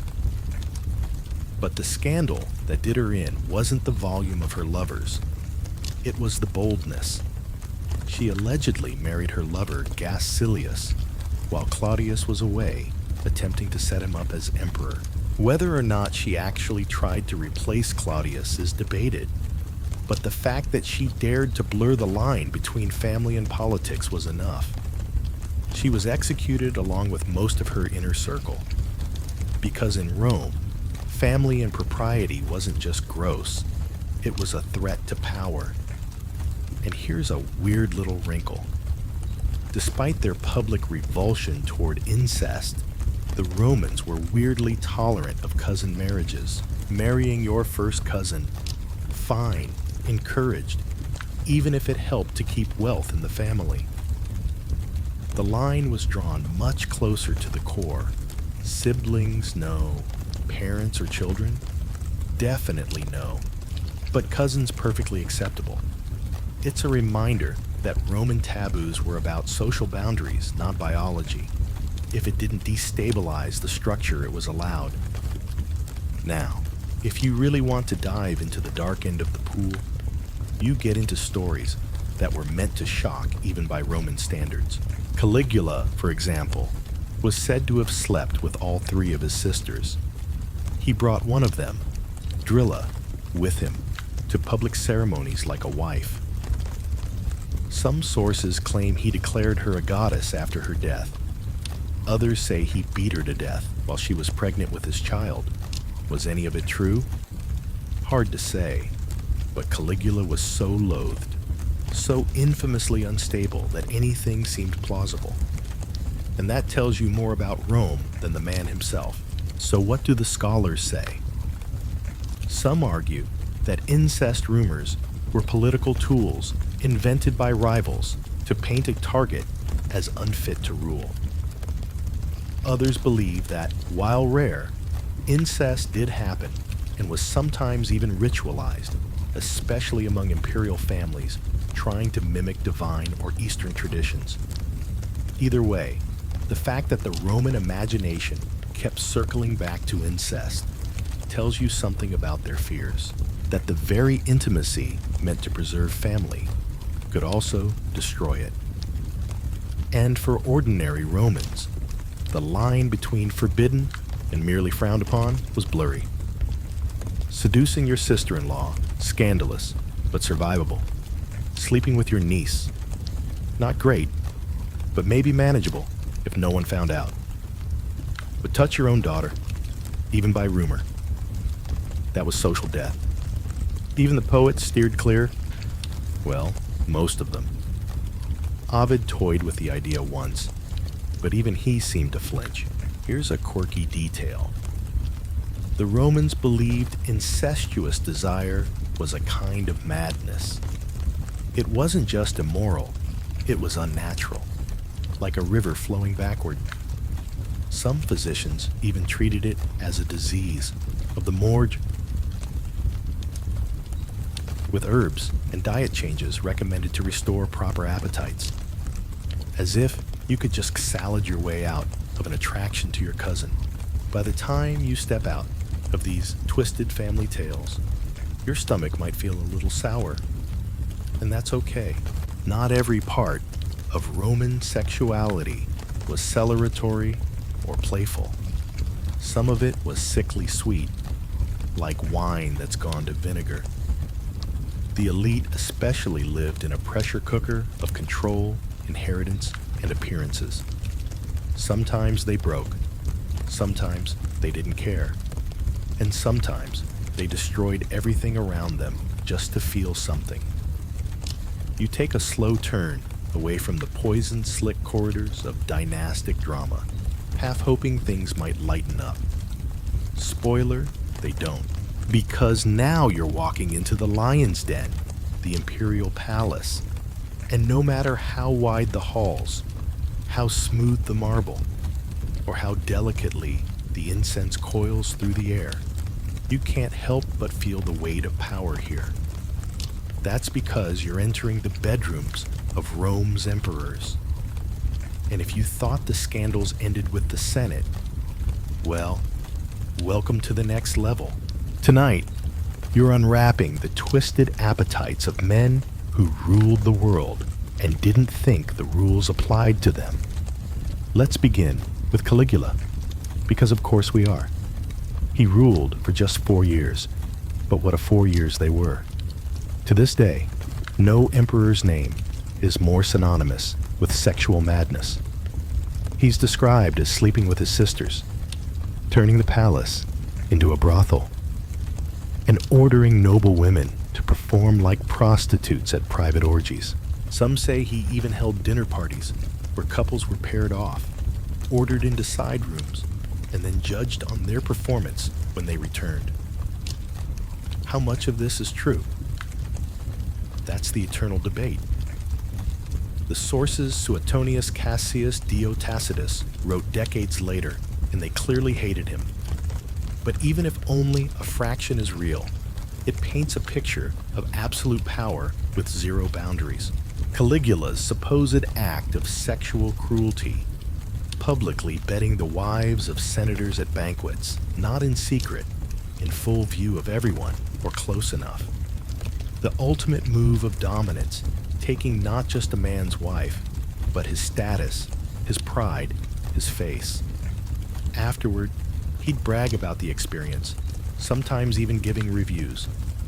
This wasn't just lust, it was psychological warfare performed in silk robes and gold sandals. But Caligula was just the opening act. Enter Nero, child of Agrena, heir of ambition, and walking Greek tragedy in a laurel crown. He married his stepsister, Claudia Octavia, but he wasn't interested, so he divorced her, accused her of adultery. Ironic, and had her executed.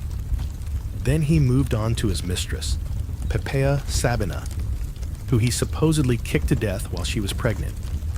Gruesome, yes, but Nero wasn't finished. One of the strangest, most often repeated stories. Nero fell in love with a young freedman, her named Sporus, who looked strikingly like Poppaea. So Nero had Sporus castrated, dressed him in gowns, and publicly presented him as his wife. They went on tour together, attended banquets. Nero even gave Sporus a doughy, and no one stopped him. They couldn't, because to define Nero was to die. In this case, to love Nero was to lose your body and identity, replaced by a ghost of a woman he destroyed. And then there was Elagabalus, the teen emperor who made Caligula look restrained. Coming from Syria and appointed by his grandmother's political maneuvering, he took the throne at age 14 and immediately began flipping Roman norms inside out. He wore makeup dressed in women's clothes and declared himself married to a man. Well, technically to several men, one of whom was a charioteer he adored and called his husband.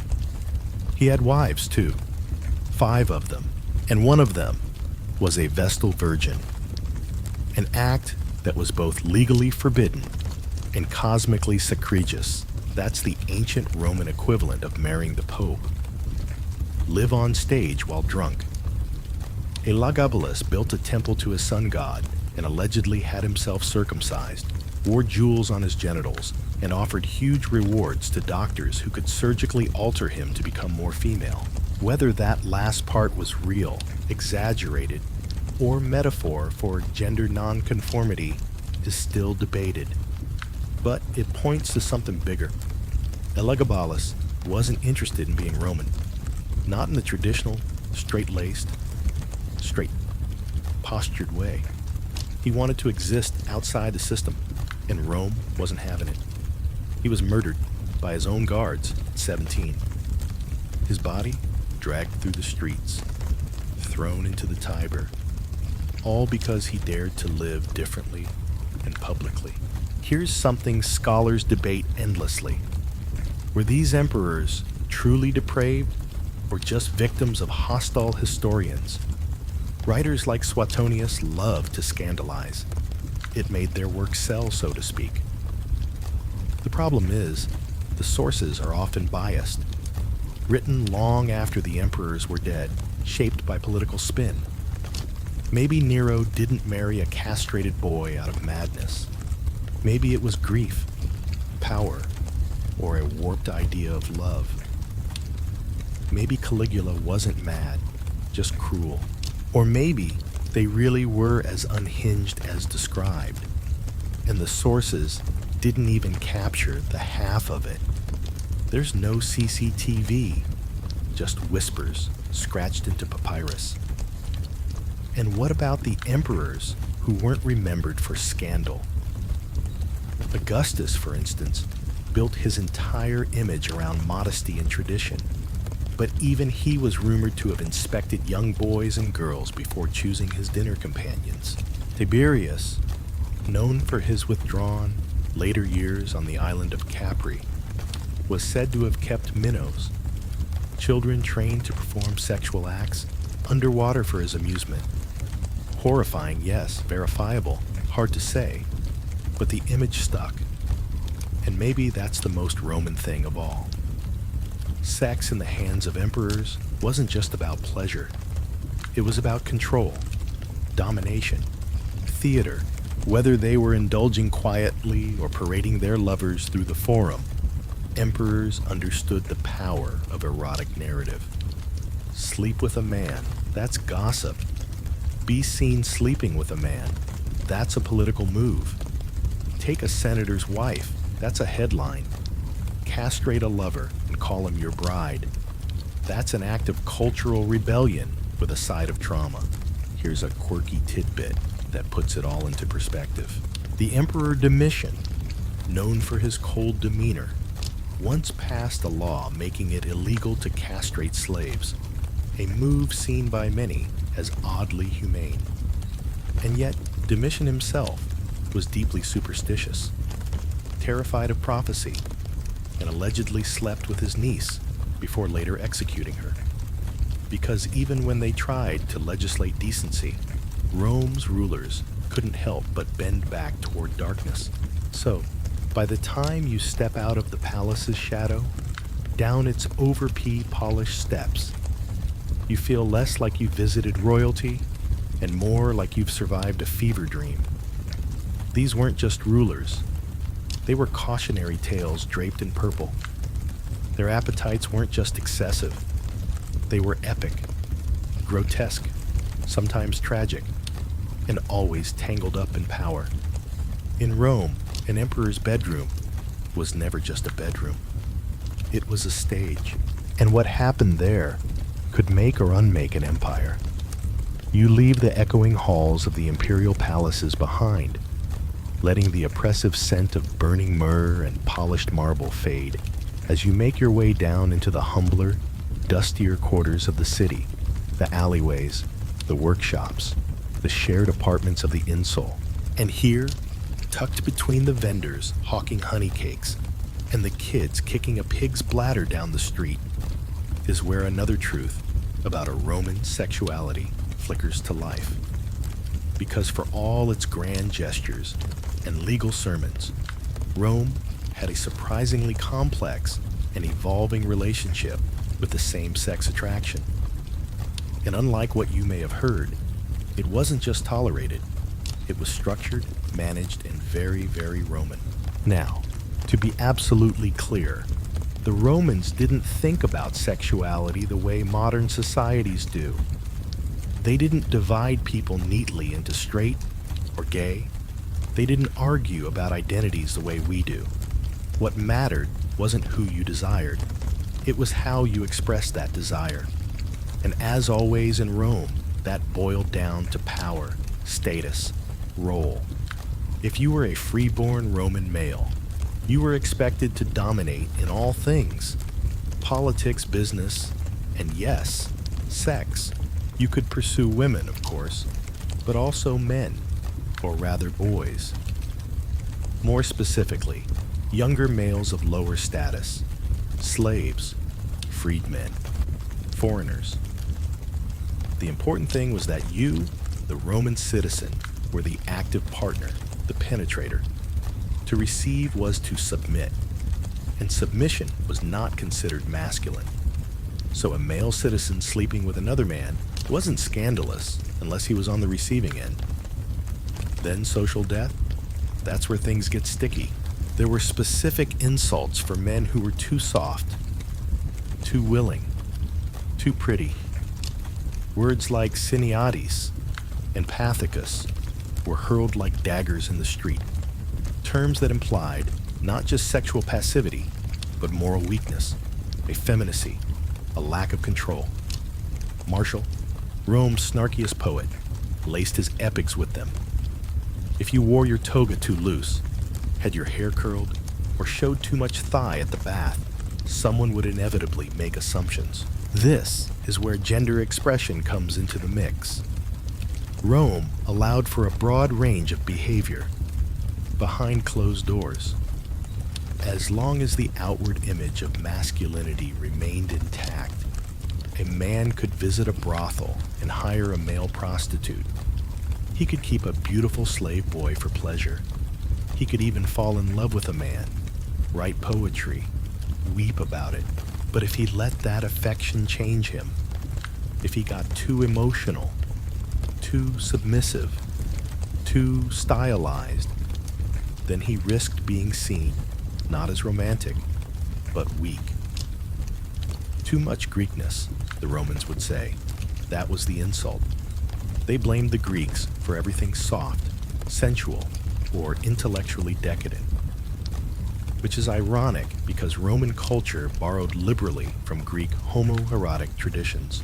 Philosophers like Plato had long written about the virtues of same-sex love, about male bonds that were intellectually, spiritually, and yes, physically profound.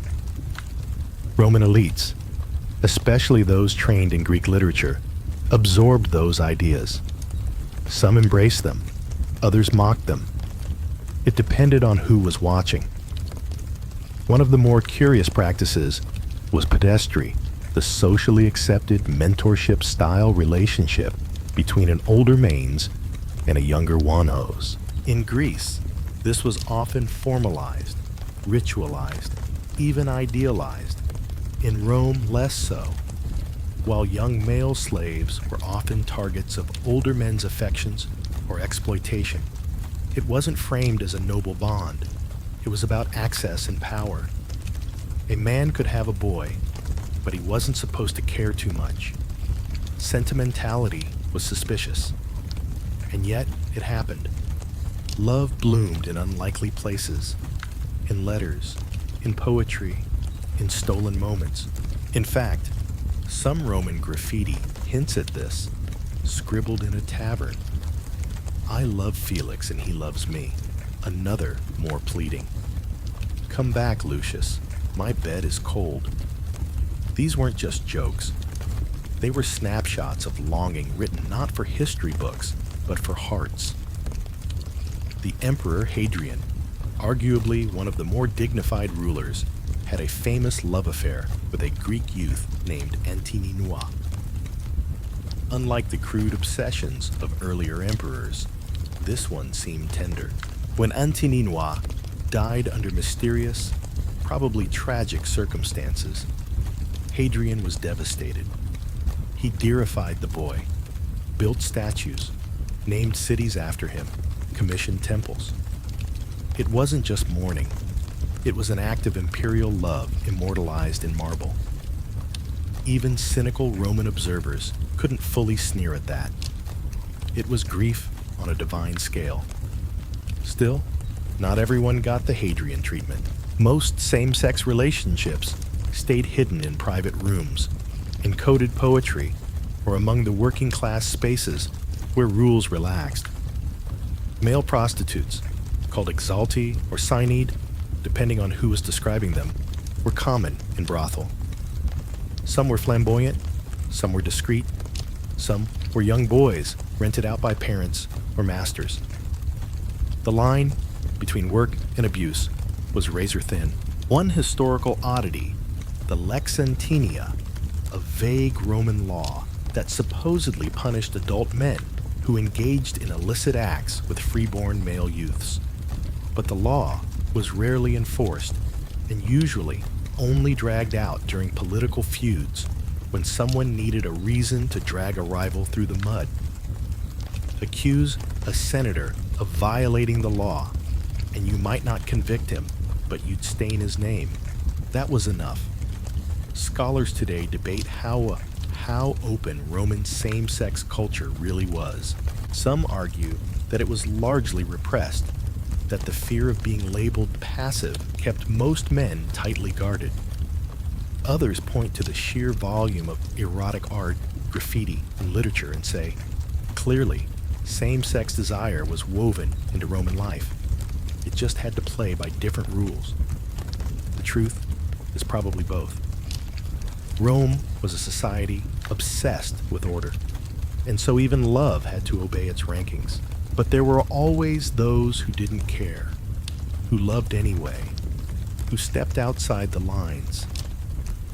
We have fragments of their stories, letters carved into brick, scribbled declarations, poems, mourning inscriptions on gravestones with two male names side by side sharing a date. Were they friends, lovers, brothers? The record doesn't always tell us, but the heart reads between the lines. Here's a quirky little note. Phallic amulets weren't just symbols of fertility or protection. In some cases, they were worn by men who wanted to signal availability to both genders. It's subtle, but if you were looking, you'd know. Rome had its signals, its codes, its glances across the bare house steam. Everyone had a role. The bold played with it. As you move through the crowds again, you realize same-sex relationships in Rome weren't a hidden world. They were a parallel one, visible to those who looked closely, ignored by those who preferred decorum. Desire didn't care about class or gender, but Rome did. So every love had to pick its place in the hierarchy or risk being crushed by it. You step into the side streets now, past herb sellers and bead stalls, past the scent of roasted pine nuts and sharp vinegar wine, until you reach something that looks, well, surprisingly cute. A little wooden stall tucked into a crowded market crammed with tiny objects, charms, trinkets, carved stones, miniature dolls, phallic pendants, and strange knotted cords. Welcome to the world of Roman sexual amulets and love magic, where desire didn't just smolder behind doors, but got bottled, tied, burned, buried, and worn around your neck like a secret weapon. Because in a city where sex was everywhere, people didn't just chase passion, they tried to control it. Let's start with the basics. Romans were deeply superstitious. Every cough, sneeze, or twitch in your left eye had meaning. Naturally, when it came to something as volatile as love and lust, they turned to the supernatural. And nothing says, "I love you," like a lead curse tablet buried under your crush's front step. Yes, cursed tablets called depictions. These were thin sheets of lead inscribed with prayers, threats, or magical instructions, sometimes folded, pierced with nails, and buried in graves or wells. The idea was to bind someone, to freeze their affections, punish a rival, or make a desired person fall hopelessly into your arms. One surviving tablet reads, "May Tertius not be able to eat, sleep, or make love with anyone but me." Another says, "Blind her eyes, twist her insides, let her burn with longing." Subtle? Not at all. Effective? That depends who you ask. Many of these were love spells, but just as many were about revenge. The line between erotic obsession and pure malice was thin.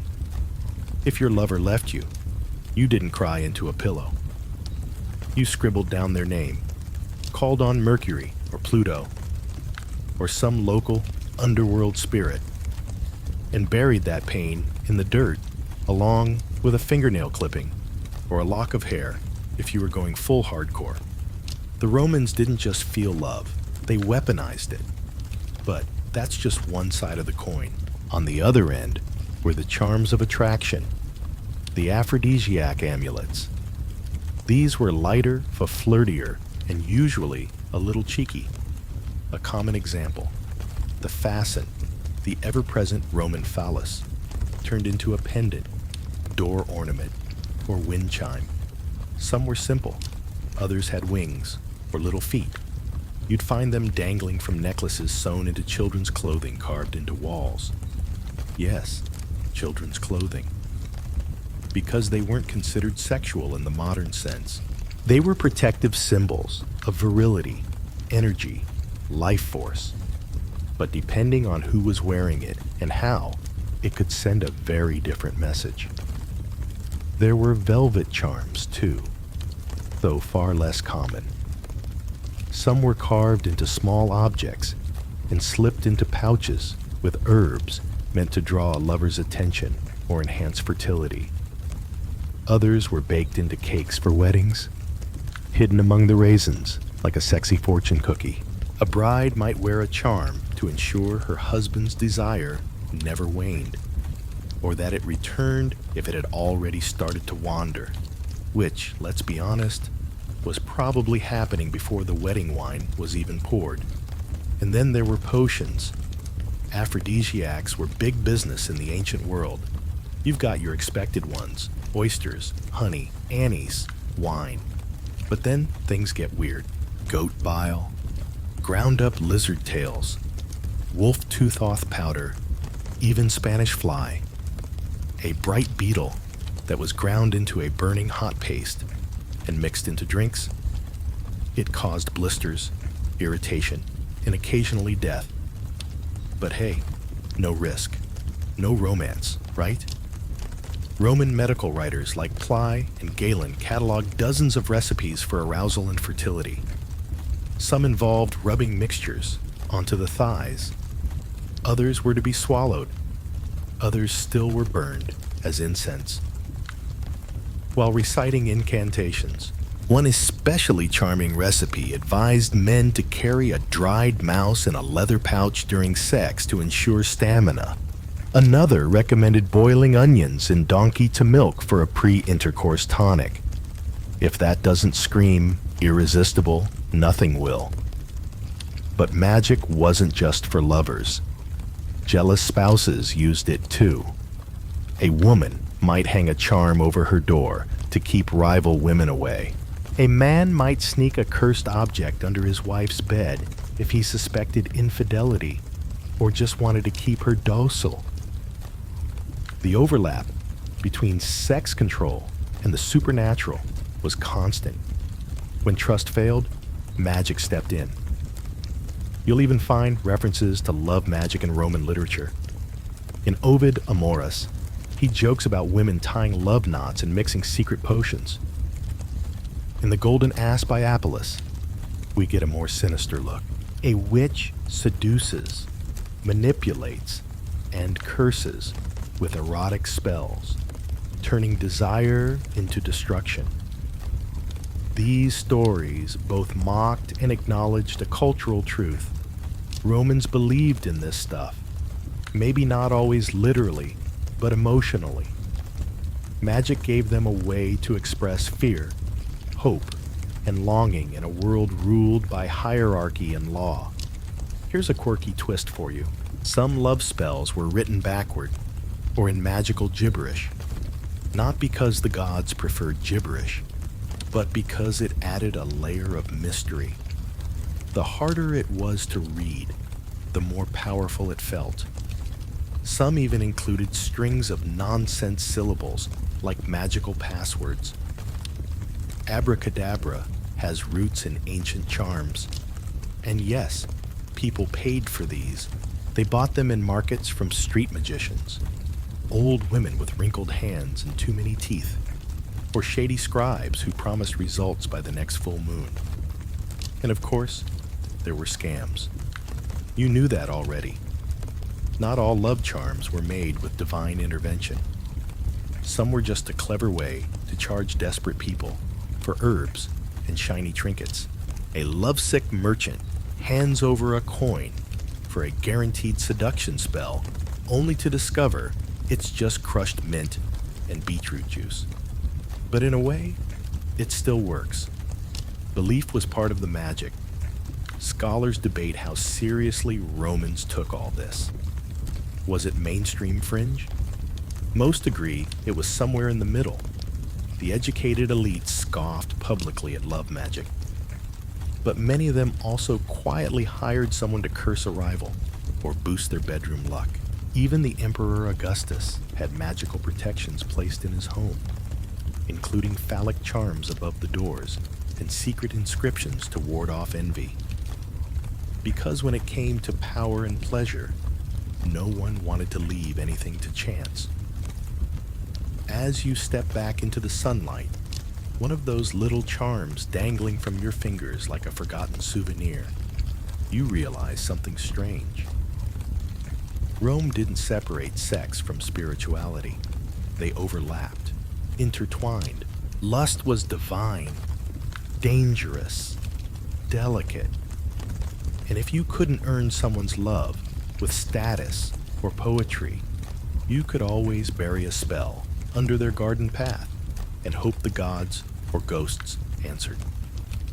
You find yourself on a quiet rooftop now, looking out over terracotta tiles, clotheslines, and chimneys puffing lazy trails of smoke into the early evening sky. The noise of the forum fades beneath you. The clatter and politics and all that performative Roman virtue.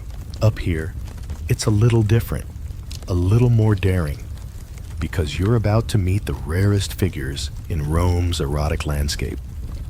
Women who actually took control, not quietly, not politely, not in the shadows, but boldly, with strategy, sometimes scandal, and more than a little sass. Tonight, we're lifting the curtain on the women who flipped the script. Let's start with a reality check. Roman society wasn't built to let women steer the wheel, especially not sexually. The model woman was modest, obedient, married by 14, and ideally slippery, unless she was naming herbs or instructing a slave. But of course, people are people, and some women weren't interested in playing parts written by crusty old senators with bad sandals and worse opinions. Take Fulvia. She wasn't just a power player. She was a political hurricane. She married 3 men, all influential, including Mark Antony. While her political influence is usually the headline, Fulvia also had a personal reputation for being, let's say, unapologetically involved. One story claims she had the severed head of Cicero brought to her, and just for fun, pierced his tongue with a hairpin, possibly the same one she'd used in her qua that morning. Was it revenge performance? Either way, it screams, I am not your typical Roman matron. Then there's Clea Metelli. Yes, that Clea, the one who broke Catullus's heart and possibly poisoned a man or two. She was so literate, fiercely intelligent, and unafraid to love loudly. In a world where most women had to sneak around to see lovers, Clea just walked into the forum and dared anyone to stop her. She hosted salons. She quoted Greek poetry. She flirted in public. She was accused of sleeping with her brother, bribing politicians, and running an underground club of aristocratic hedonists. Are all those things true? Probably not. But people believed them because they could imagine her doing it. And that alone made her dangerous. But it wasn't just elite women bending the rules. Freed women and sex workers sometimes managed to carve out their own kind of independence, economic and erotic. Some owned property. Others ran their own taverns or brothel. A few even managed to retire with wealth and lovers of their choosing. One inscription from a freed woman named Luxira reads like a mic drop. She lived as she pleased, loved as she pleased, and owed no man a debt. That's not just empowerment, it's rebellion etched in stone. Still, the most intriguing cases were women who operated within the rules, barely, but used them like knives. Agrena the Younger, Nero's mother, was a master of this. She played the perfect Roman widow. Modest veil, sad eyes, maternal concern. But behind the scenes, she orchestrated alliances, seduced powerful men, and maneuvered her son onto the throne. According to some sources, she even offered herself to her son as a way to control him sexually. Is that true? Maybe, maybe not. But again, the rumor worked. because she was already terrifyingly competent, and competence in a Roman woman was always suspect. One curious tool of control: literacy.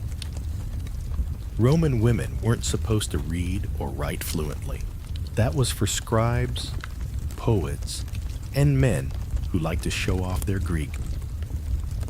But the women who could write letters, poems, love notes, held power over men who weren't used to being outversed.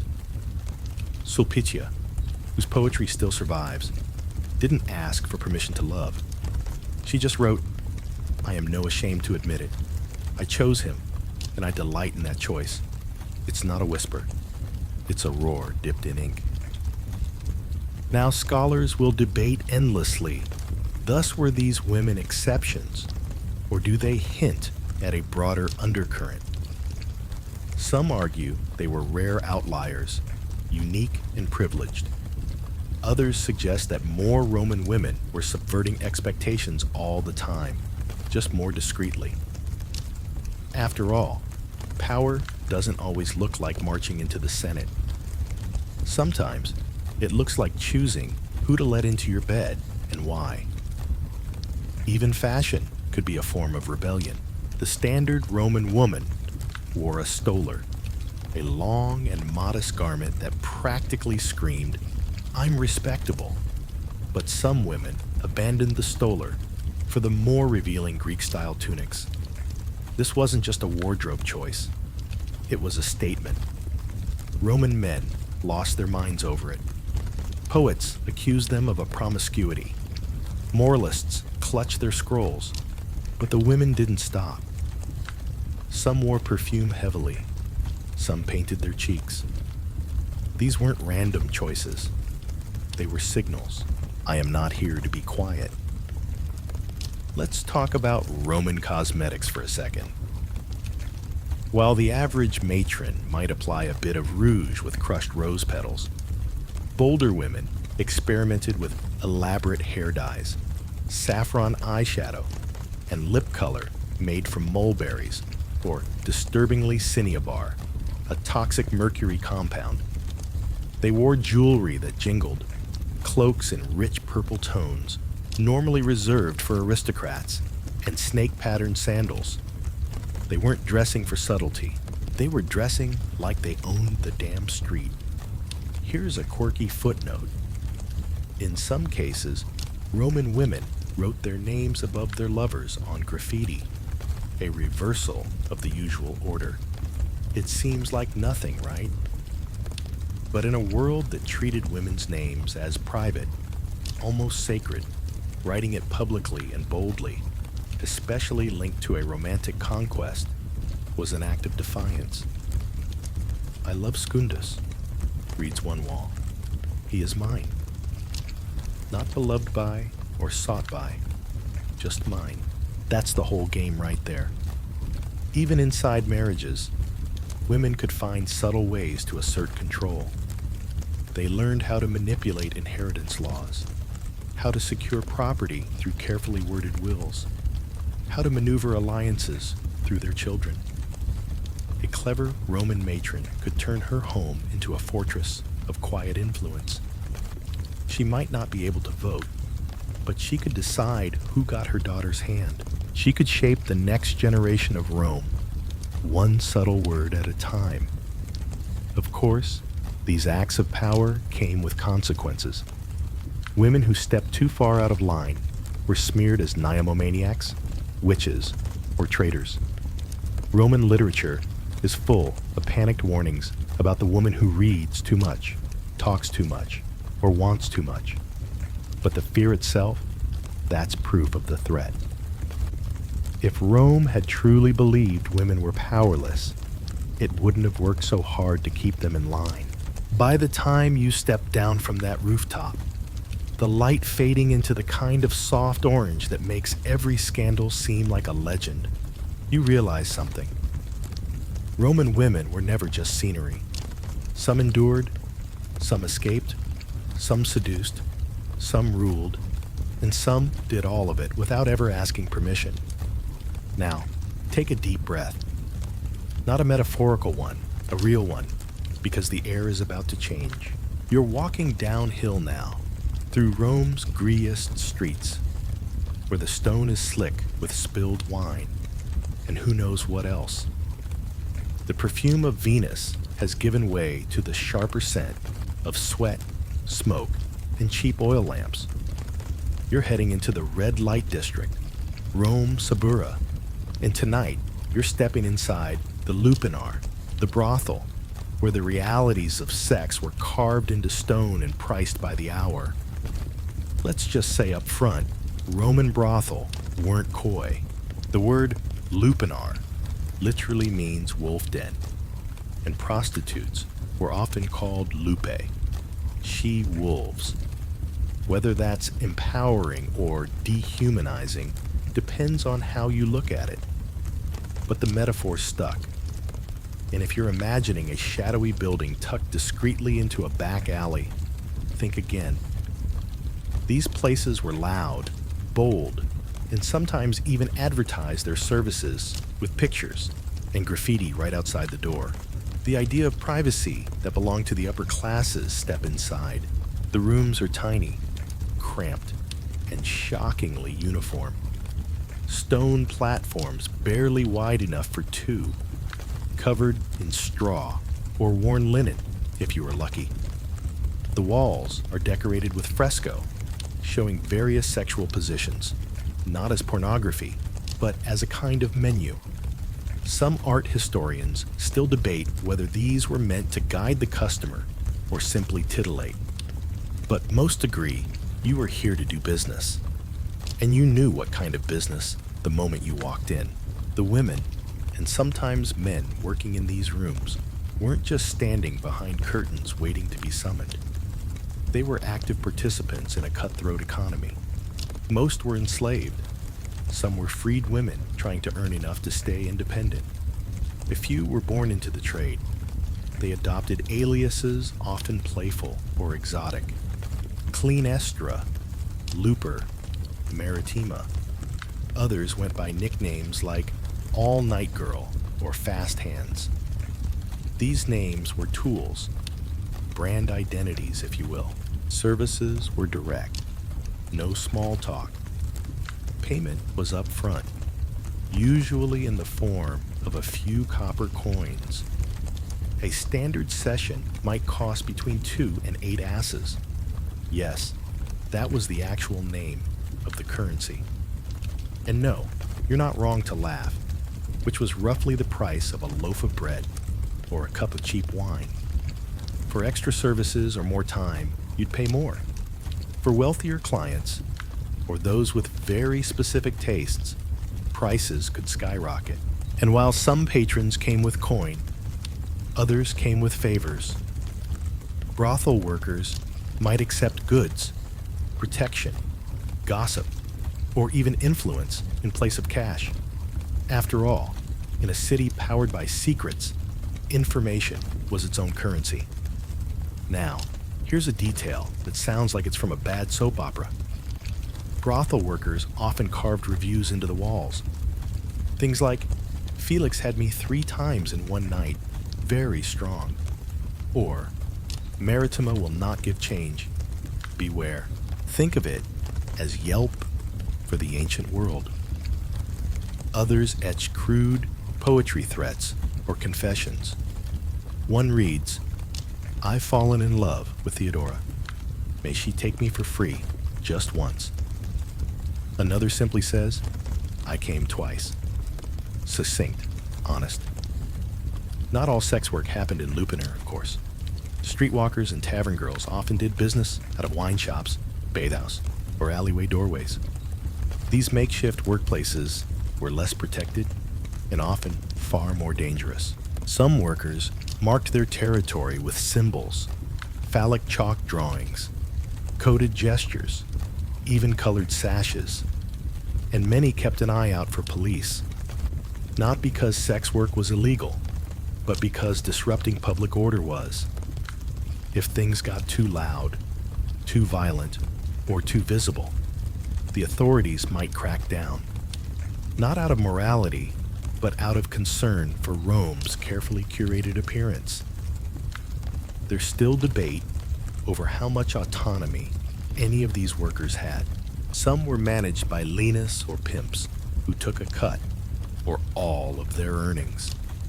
Others were owned outright by brothel keepers, working long hours with no control over clients, health, or even their own bodies.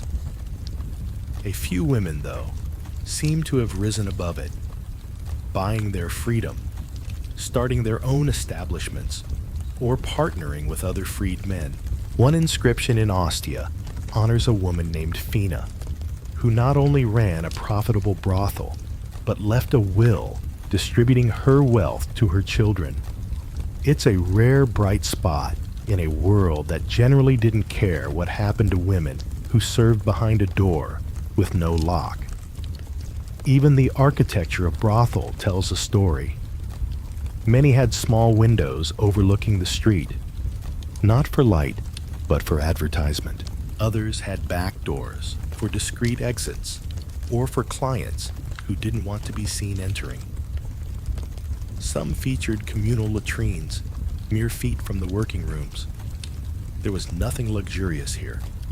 No velvet, no incense, just cold stone, creaking wood, and the quiet math of profit. And don't think for a second that only men visited brothel, while male customers dominated. There are enough references in Roman writing to suggest women occasionally sought out sex workers too, sometimes male, sometimes female. Martial jokes about a rich widow sneaking off to visit a gladiator she fancied. Juvenile rails against lustful women who chase men in the street like drunken setters. Are they exaggerating? Of course, but the implication is there. Desire wasn't one-sided, even if the stories usually were.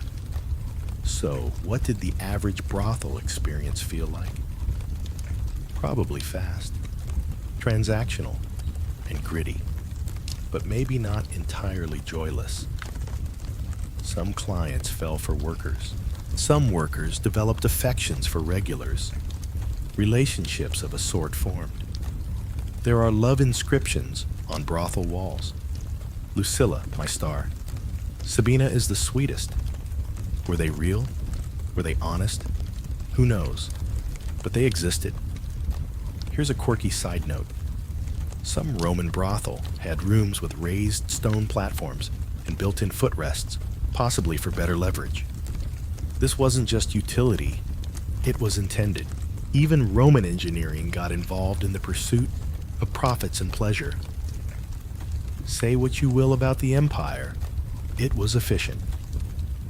By the time you walk back out into the street, past the flickering oil lamps and the unmistakable flap-thwap of sandals on stone, your head spins a little. Not from shock, but from the sheer bluntness of it all. Rome didn't hide its sex workers. It taxed them. It mocked them. It used them. It wrote about them in satire and carved their names into stone. Their lives were transactional. Yes, often cruel, sometimes dangerous, but also undeniably real. In a city built on conquest, not everyone wielded a sword. Some held a coin purse, some wore a red sash. Some carved their name into a wall and dared history to remember them. You step away from the Lupana now, blinking off the afterimage of low ceilings, stone beds, and oil-slick shadows. The street outside feels fresher somehow, if only by comparison. You move uphill again toward Rome's commercial heart, the markets, the porticos, the places where everyone from senators to slaves crossed paths. But you're not here for grain or sandals. You're here to look at people specifically what they wore. Because in Rome, fashion wasn't just flair, it was a language. And when it came to sex, clothing did more than hint, it announced. So tonight, we're undressing the dress code. How Romans dressed to impress, to seduce, or to signal something a little more illicit. Let's start with the stola. This was the Roman matron's uniform, modest, stately, ankle-length, worn over a tunic, often belted beneath the bust, and accompanied by the palar, a draped shawl worn over the head or shoulder. It said, "I'm respectable, I'm married, and no, I'm not available." Stolas were made of wool, the humbler, homegrown option, and dyed in muted tones, earthy reds, creams, ochres. No one was showing off. This was an outfit designed to disappear into good behavior. But that's just the front row. The real fashion signals were happening in the layers beneath and on the margins. A woman who went without a stool or wore her tunic too short was making a statement. Maybe she was a meretrix, a sex worker required by a law to wear distinguishing garments. Or maybe she was just flirting with scandal. A red or purple tunic could suggest boldness, confidence, maybe a little danger. Gold thread, risky. Too much jewelry, obvious. Too little, possibly deceptive. Roman women walked a tightrope, always balancing between propriety and allure. For unmarried women, the instit, a kind of decorative hem, was used to show their virginal status. But once married, that went away. You were now part of the wife class, and yet some wives kept their instit longer than they should have, claiming innocence, even as they exchanged glances across the atrium. It was like wearing a wedding ring and pretending you're single, visually plausible, morally questionable. Meanwhile, men weren't exactly throwing on whatever tunic was closest to the bed. Their clothing choices were equally loaded. The classic tunic, knee-length belted, and wool was standard daily wear. Senators wore tunics with a broad purple stripe, while equestrians had narrower ones. The toga, though, that was for formal occasions, politics, ceremonies, and absolutely not for relaxing. It was stiff, awkward, and took assistance to put on properly. Wearing a toga in casual settings made you look ridiculous or performative, unless, of course, you were making a statement. Enter the toga mule, the women's toga. Here's where it gets weird. Respectable Roman women didn't wear togas. If you were seen in one, it usually meant you had been stripped of your matron status, either by law or scandal. Adulteresses and prostitutes were said to wear, too, as a mark of shame or legal classification. This garment, once the symbol of citizenship, could also become a social scarlet letter. So imagine the message a woman sent by choosing to wear one: defiance, or at least a knowing shrug toward her reputation. And then there was the hair. Roman women's hairstyles were as complicated as their social roles. A tightly braided chignon signaled modesty and order, but add a few curls, some volume, maybe a little imported blonde wig from Gerenia.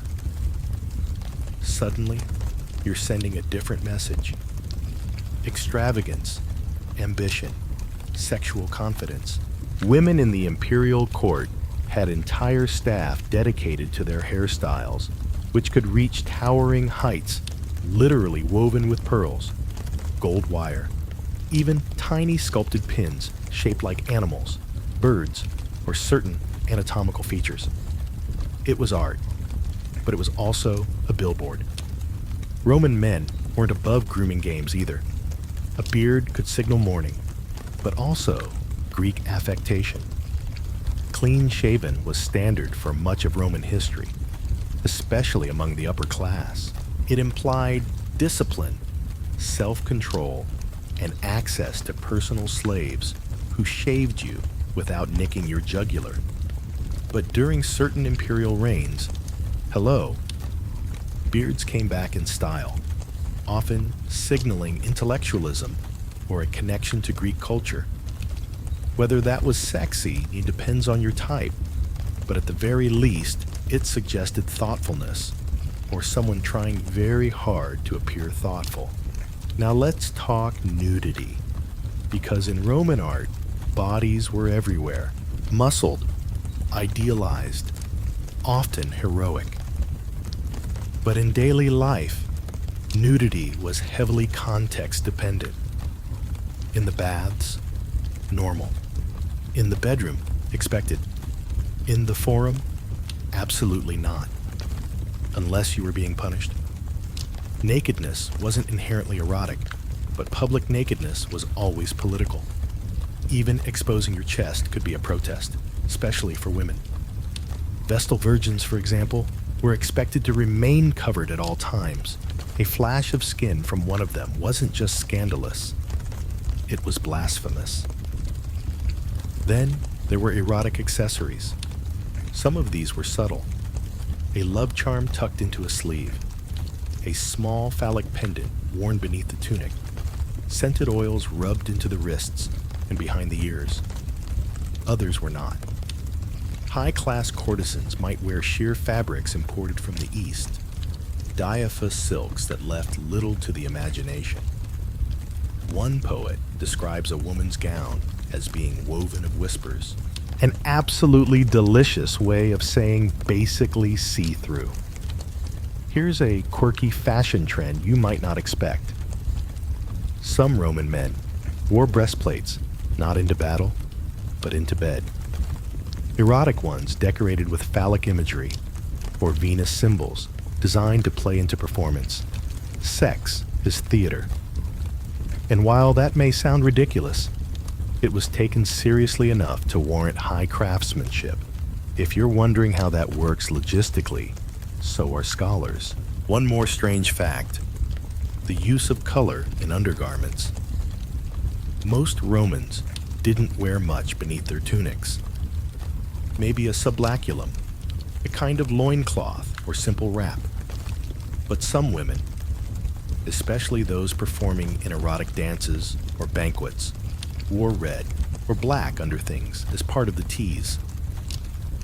A flash of red beneath a cream tunic was deliberate. A bit of black silk caught in the torchlight could be the ancient version of a lace bra strap. Suggestive, fleeting, entirely intentional. Scholars today are still puzzling over how much fashion functioned as sexual signaling in Rome versus just style. Was a golden brooch a love lure, or just a nice accessory? Did a sheer veil mean seduction, or was it just a hot day? But when you look at the full picture, paired with poetry, law, and graffiti, it's hard to believe clothing was just about comfort. Romans didn't do subtle very well. If something had a social meaning, it usually had a second meaning tucked in there too, like a joke only your friends would get. As you step back into the city's steady pulse, you can't help but glance at the people walking past. That man's stripe is too wide for his station. That woman's palette is slipping off her shoulder just a little too easily. Are they sending signals, or just badly dressed? In Rome, you never really knew. But you watched anyway. You're moving a little slower now, the city heat pressing down like a heavy curtain, and your feet aching just a bit from all this time traveling. You duck into a shaded portico, hoping for a breeze, and end up in the company of someone you wouldn't normally think of when talking about sex. A Roman doctor, or maybe a philosopher. Either way, he's holding a scroll, lecturing quietly to a few scribes about fluids, humors, and why too much sex makes your spleen shrivel. Tonight, we're diving into the gloriously awkward, surprisingly detailed, often hilariously wrong world of Roman medical beliefs and aphrodisiacs, where science meets libido and common sense quietly steps out the door. Let's start with the basics. Roman medicine was built on a foundation of Greek theory, especially the humoral system. The belief that the body was governed by four fluids: blood, phlegm, yellow bile, and black bile. Health was about balance. Imbalance caused illness. And sexual activity, oh, that was a full body event. According to thinkers like Galen, sex could either restore harmony or destroy it, depending on how you did it, how often, with whom, and whether Mercury was in retrograde. For men, ejaculation was considered a literal loss of vitality. Too much sex could weaken your knees, dull your eyesight, and shrink your testicles. On the other hand, too little sex caused buildup, resulting in melancholy, aggression, and, in extreme cases, madness. A blocked man, as one writer put it, could become anxious and ungovernable. The medical solution: regular solar, controlled release. Not too often, not too rarely, like olive oil. Drizzle, don't drown. Women, of course, was seen as even more complicated. The Roman medical world operated under the firm belief that the female body was not only mysterious, but hysterical, literally. The uterus was thought to be a wandering organ, floating freely inside the abdomen, occasionally pressing on the lungs or liver and causing everything from fainting to depression. Too much sexual inactivity, they believed, caused the uterus to become dry or restless. This wandering womb theory was popular for centuries. The cure: sex, or more accurately, orgasm. But here's the twist. They believed both partners had to climax for conception to happen, which meant Roman doctors, many of whom were men, thought it was medically necessary for women to finish. Progressive? Sure, if only they hadn't also used that logic to justify marital coercion. A Roman midwife, or obstetrix, had a completely different toolkit than her male counterpart. She relied on herbs, hands, and years of watching women labor on reed mats, while neighborhood dogs barked outside. Some of these women knew their stuff. Others handed out remedies that sound more like witchcraft. Soot from burned deer antlers, wolf urine, snakeskin mixed with honey, applied directly or taken in wine. Aphrodisiacs, contraceptives, and aborticonts were part of the kit, passed down from woman to woman in whispers and side glances. Some methods were terrifying. One birth control remedy involved inserting a small sponge soaked in acacia and vinegar into the vagina before intercourse. Did it work? Possibly. Acacia contains compounds that might have some spermicidal effect, but Roman doctors didn't care about the chemical details. They cared about balance, about keeping the body moist, but not too moist. Open, but not too open. You see the problem? Then there were the edible aphrodisiacs. Oysters, of course, have been on the list since forever, but Romans also swore by onions, asparagus, pepper, ginger, and oddly raw cabbage. Cabbage was thought to enhance male stamina and reduce postcoital fatigue. One poet joked that the only thing more reliable than cabbage in bed was Mercury himself. On the opposite end, lettuce was considered dangerous, cool, damp, and effeminizing. Real men didn't eat lettuce. They devoured garlic, drank goat milk, and carried talisman shaped like penises.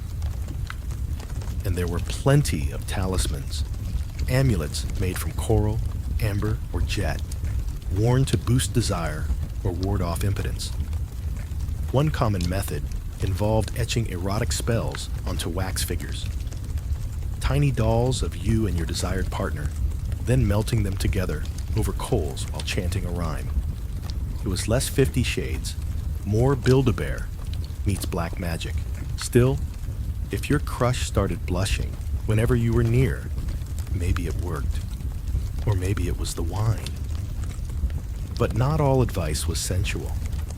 Some Roman doctors were just plain killjoys. They warned against too much passion, especially for the elderly. Galen thought that older men risked literal death if they pushed themselves too hard in bed. He advised moderation, bland food, and long walks. He also recommended frequent enemas to keep your sex life healthy, because nothing says "I love you" like colon irrigation.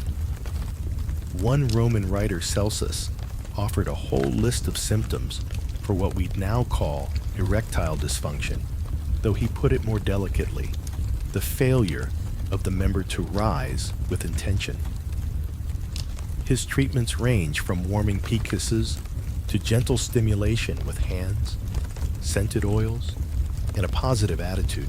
It's hard to say whether any of it worked, but the positive attitude part is at least timeless. Here's a particularly strange one.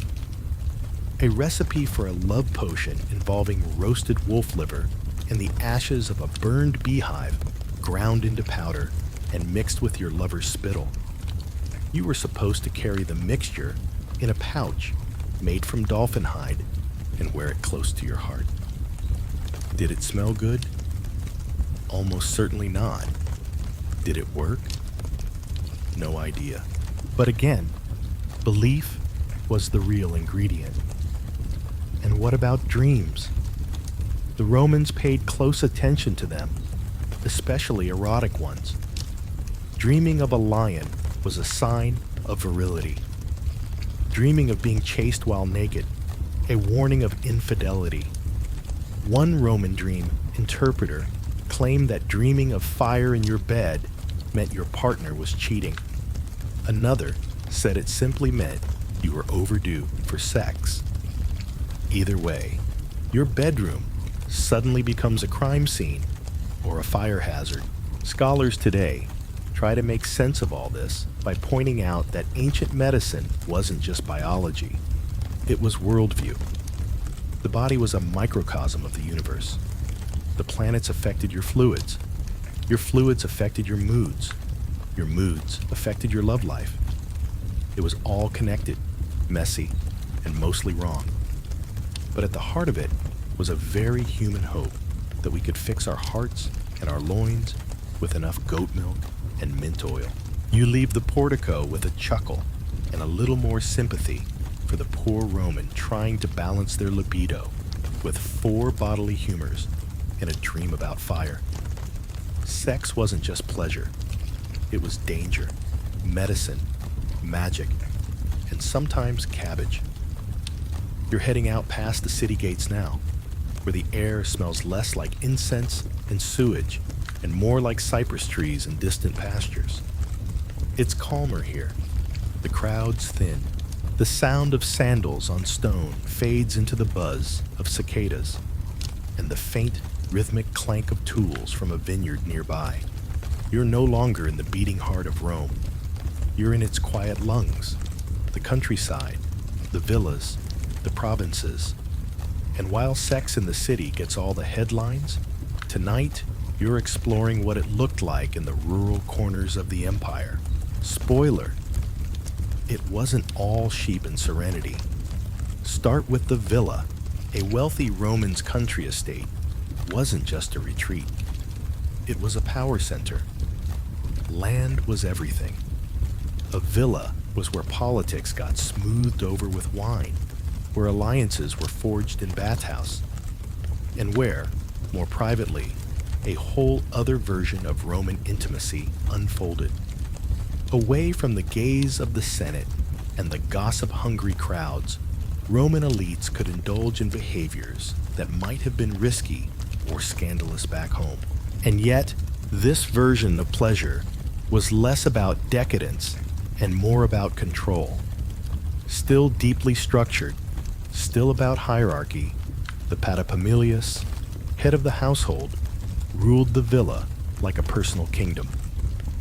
Every person within those stone walls, from his wife to his enslaved workers, existed under his authority. That meant sexual access too.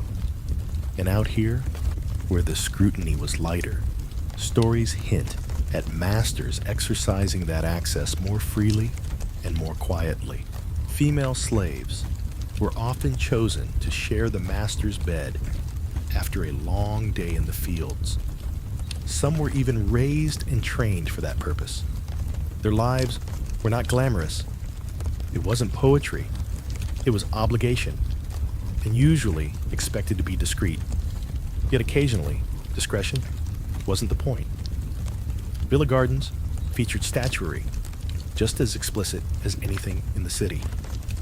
Stone pan figures chasing nymphs. Prius, with his infamous, well, let's just say standing invitation. Rural religion was entwined with fertility in the most literal sense. Farmers didn't just pray for rain. They prayed for bountiful wombs, healthy animals, and thriving crops, all part of the same divine equation. And so, fertility festivals were both spiritual and sexual. In Aturian border towns, men and women danced naked in spring rituals, mimicking intercourse, a form of symbolic planting. Sex sacrament wrapped in wine-soaked tradition. Even the furniture had a story. In some villas, archaeologists have found bed frames carved with erotic scenes, not hidden away in bedrooms, but in guest quarters. These weren't shy people. They saw nothing wrong with decorating the sacks, their relaxation spaces, with images of couples mid-embrace, or threesomes, or setters doing unspeakable things to goats. It was understood as natural, earthy, even celebratory. In their minds, sex and nature worked together. No shame, just rhythm. That said, don't confuse rural for simple. While many country dwellers were poor, uneducated, or enslaved, some carried surprisingly sophisticated ideas about sex and love.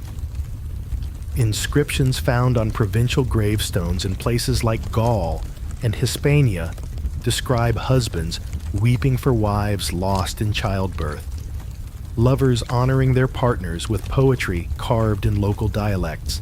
One particularly sweet tombstone from Britannia reads, "To my beloved Solana, who warmed my bed and lit my life."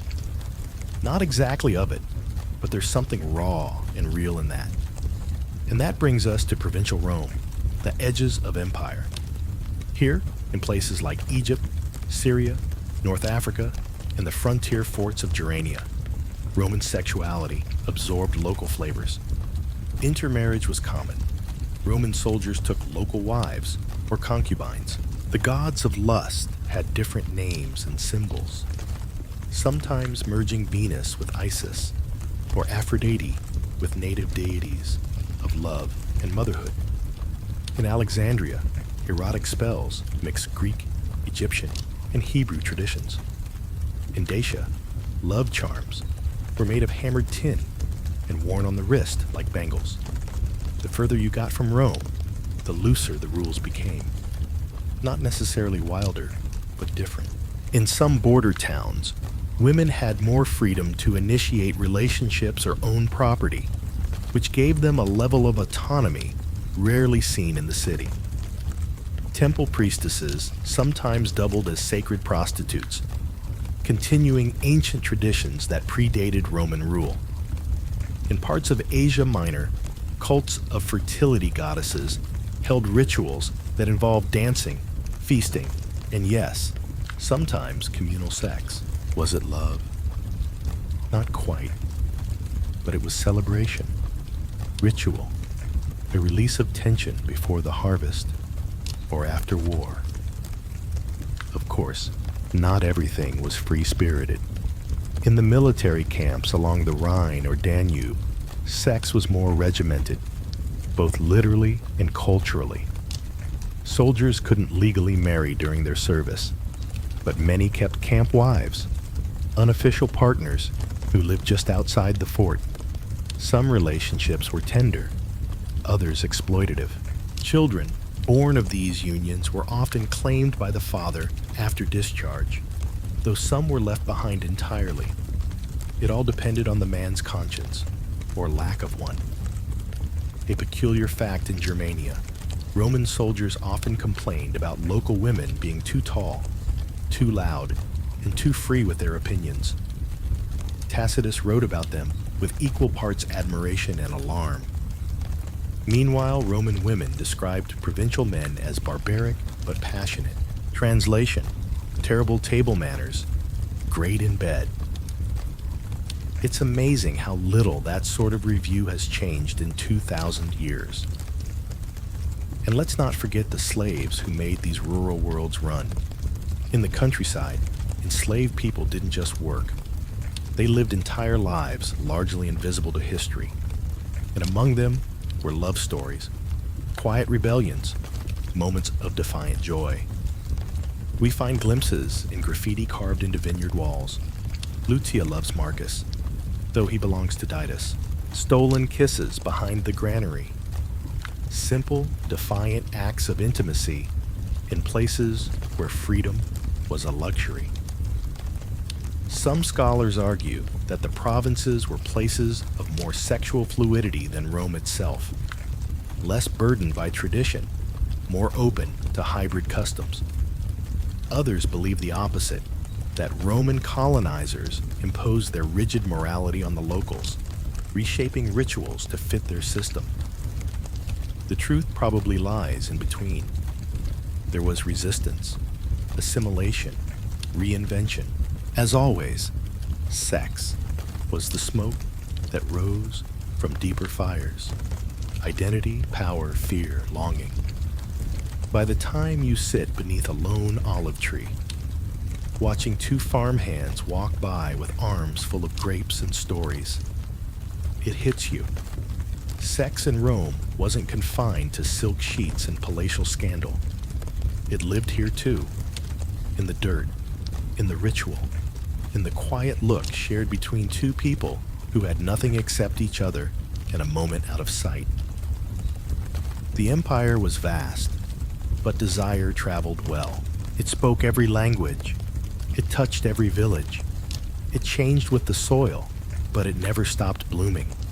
You're back in the city now, drawn once again toward its pulse, though your thoughts are still scattered like olive pits along the Ion Way. And just as you start thinking you've seen it all, brothel, bedroom rituals, imperial scandal, goat-based aphrodisiacs, you realize there's one last realm we haven't fully explored, a place where art imitates desire and sometimes controls it. You slip into a shadowed corner of a wealthy home, past fresco and mosaics, into a world where sex was painted, sculpted, inked, and staged. Tonight, you're entering the sensual psyche of ancient Rome through its art, literature, and performance. And if you think modern media is obsessed with sex, Rome is here to smirk knowingly. Let's begin with the walls. Roman domestic art wasn't subtle. You've already passed images of lovers mid-embrace on brothel walls. But even in upper-class villas, erotic imagery was everywhere. The house of the Veti in Pompeii, for instance, features fresco of Priapus balancing his famously oversized endowment on a scale, weighing it against a bag of coins. It's as obvious as it sounds. And no, it wasn't hidden in a closet. He greeted visitors in the entrance hall as if to say, "Welcome fun." You'd see couples in various positions, often inspired by myths.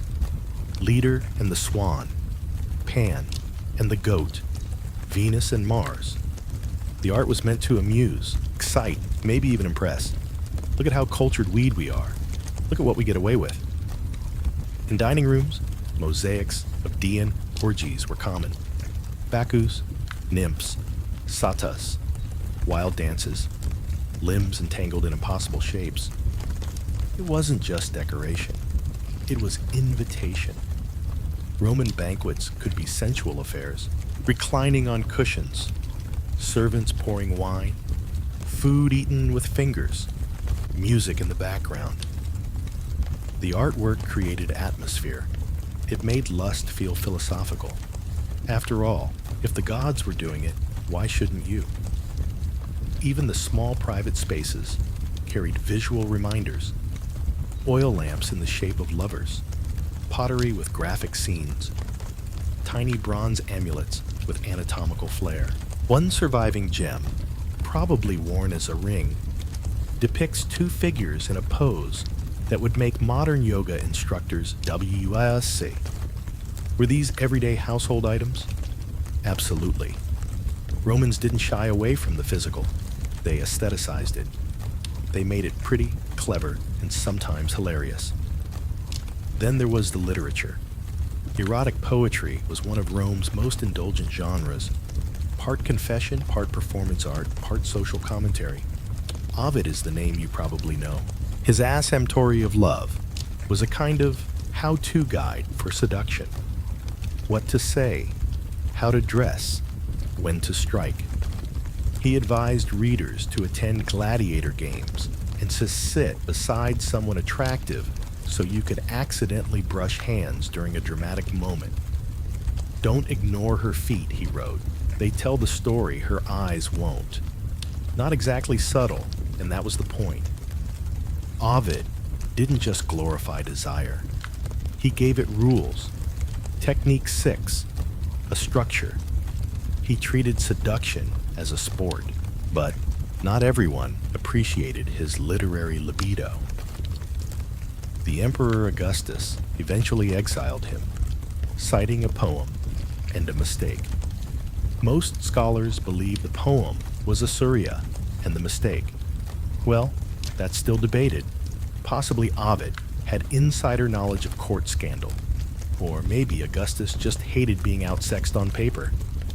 Then there's Scandalous, a poet less smooth and more emotionally chaotic. His poems to Lesbia, possibly Clea, the elite bad girl we met earlier, are messy, needy, biting, and raw. I hate and I love, he writes. Why do I do this? Perhaps, you ask. I don't know, but I feel it, and I'm tortured. It's hard to imagine a more millennial breakup text, but that's what makes it timeless. He's not writing from a throne, he's writing from a bar stool. Marshall, on the other hand, took erotic poetry to a snarkier place. He wrote epics, short, cutting, dirty. He made jokes about everything. Impotent husbands, aging courtesans, premature ejaculation. Some of his lines are still too raunchy to quote impolite company. He weaponized sexuality for satire. If you were named in one of Marshall's verses, chances were you'd lose social credit instantly. He made you famous, but never for the right resto reasons. Theater, too, had its role. Roman comedy, especially the plays of Plus and Terence, relied heavily on sex for laughs, mistaken identities, cross-dressing, lusty old men chasing cunning courtesans, clever slaves manipulating their masters into ridiculous scenarios. The plots weren't subtle, the jokes weren't either, but the audience, they loved it. Sexual humor was universal, and playwrights knew it. Even tragedies occasionally featured sexual drama, incest, betrayal, seduction, revenge. It was all there. Passion was treated like fate, unrelenting and often destructive. Watching it unfold on stage let audiences purge their anxieties. It also reminded them, love is chaos, respectable in moderation, disastrous when unchecked. A less known but fascinating form of Roman performance was mimi, or erotic dance and pantomime. These weren't just sexy shows, they were art. Dancers performed mythological stories with suggestive gestures, often barely clothed or completely nude. Think burlesque meets silent film with a touch of sacred drama. Some of these performers became minor celebrities. Others were enslaved artists, forced into a role they never chose. But either way, their work left an impression. Scholars still argue whether Rome was obsessed with sex or simply honest about it. Some say the flood of erotic imagery reveals a culture of decadence, especially in the late Empire. Others believe much of it was symbolic, about fertility, power, the life cycle. A good deal of erotic art, after all, lived in spaces tied to food, sleep, or death. It was about the body's vulnerability, its pleasures and endings, not just arousal, mortality. Here's a quirky little gem. Archaeologists once discovered a public latrine in Austria with erotic graffiti carved into its walls. One simply read, "Lucia was here, and she loved it." Another depicted two stick figures, mid-quitus labeled "Only Guess Who." Even the bathroom had a sense of humor. Rome didn't sterilize sex. It lived with it. It laughed at it. It mourned it. As you walk back out of that fresco-covered villa, the sunlight feels warmer, like it's bounced off a dozen painted thighs and cherubic butts. You realize the Romans didn't separate sex from art or art from daily life. It was all woven together. Desire and storytelling, humor and longing. Erotic expression was a mirror, a weapon, a diary, and a seduction, sometimes all at once. Rome didn't just think about sex. It documented it, painted it, performed it, scribbled it on walls, and in doing so left behind a portrait of humanity that's as messy, bold, and achingly familiar as your own reflection in the bathroom mirror at 2 a.m., phone in hand, debating whether to text your ex. You're still turning over the vivid images in your head, the wall paintings, the graffiti, the smirking poets, and you're half convinced you finally reached the peak of Rome's erotic mountain. But no, there's one last place to visit. One more class of characters living right at the edge of propriety and spectacle. You follow the sounds of cheering now, loud and raw, echoing off marble and brick, the kind of roar you'd expect from a stadium. And you're not wrong. Welcome to the arena, where blood was only half the story. Because tonight, you're meeting the gladiators, sex symbols of ancient Rome, weapon in hand and loincloth optional. These weren't just killers. These were celebrities, fantasies, and in many cases, walking erotic currency. Let's set the scene. The Colosseum, massive, brutal, majestic, is Rome's most iconic symbol. Gladiators fought here, of course, but they also fought in smaller provincial arenas, at funerals, even in private gardens if your name happened to be Caligula. And while the violence always took center stage, the erotic undercurrent was impossible to miss. These men were muscled, oiled, half-naked. Their armor covered just enough to suggest what it didn't, and the contrast of beauty and danger was part of the appeal. The average gladiator was a slave or prisoner of war, trained in a eludas from school, or owned by a lanista, trainer-manager. Think of it like ancient UFC meets human trafficking. But here's where it gets weird. Despite being the lowest of the low socially, gladiators were some of the most desired men in Rome. Women carved their names into walls. Poets mocked upper-class wives for falling in love with these sweaty warriors. Juvenal wrote about Epia, a senator's wife who abandoned her families to follow her favorite gladiator to the provinces. He had a scar across his nose, Juvenal says, and she found it romantic. The erotic appeal wasn't just about muscles, it was about risk. Gladiators could die at any moment. Loving one was dangerous, transgressive. It broke all the rules. And that, of course, made it all the more delicious. Women weren't just drawn to gladiators. They were obsessed. Some wore jewelry engraved with their favorites' names. Others sent letters, or, according to one particularly judgmental writer, undergarments scented with perfume and laced with petals. Even elite women, those stolid paragons of modesty, were rumored to sneak out at night just to get a glimpse of their chosen champion returning from the sands. And the gladiators, they played the part. Some courted attention. Others used their fame to gain favors, lovers, even freedom. An inscription found in Pompeii reads, "Celadus the Thracian makes the girls sigh." Another name's Cresian, the net fighter of the night. These weren't just fighters. They were brand names, erotic mascots with a body count. Of course, this went both ways. Some gladiators also developed romantic relationships, sometimes genuine, sometimes transactional, with men and women alike. In elite homes, a popular status symbol was having a retired gladiator serve as a personal guard or lover. They were proof of wealth and erotic taste, like a pet tiger, but warmer and less bitey probably. But not everyone was enchanted. Roman moralists were scandalized by gladiator worship. The idea that a respectable woman could fall for someone so polluted was to them appalling. These men had killed. They had fought half naked in front of crowds. They were outsiders, barbaric.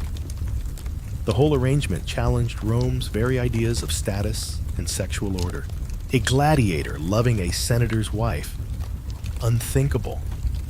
Unless you wrote it down and sold the story to a poet, in which case, absolutely marketable. Then there were the gladiatresses, female gladiators, rare but real.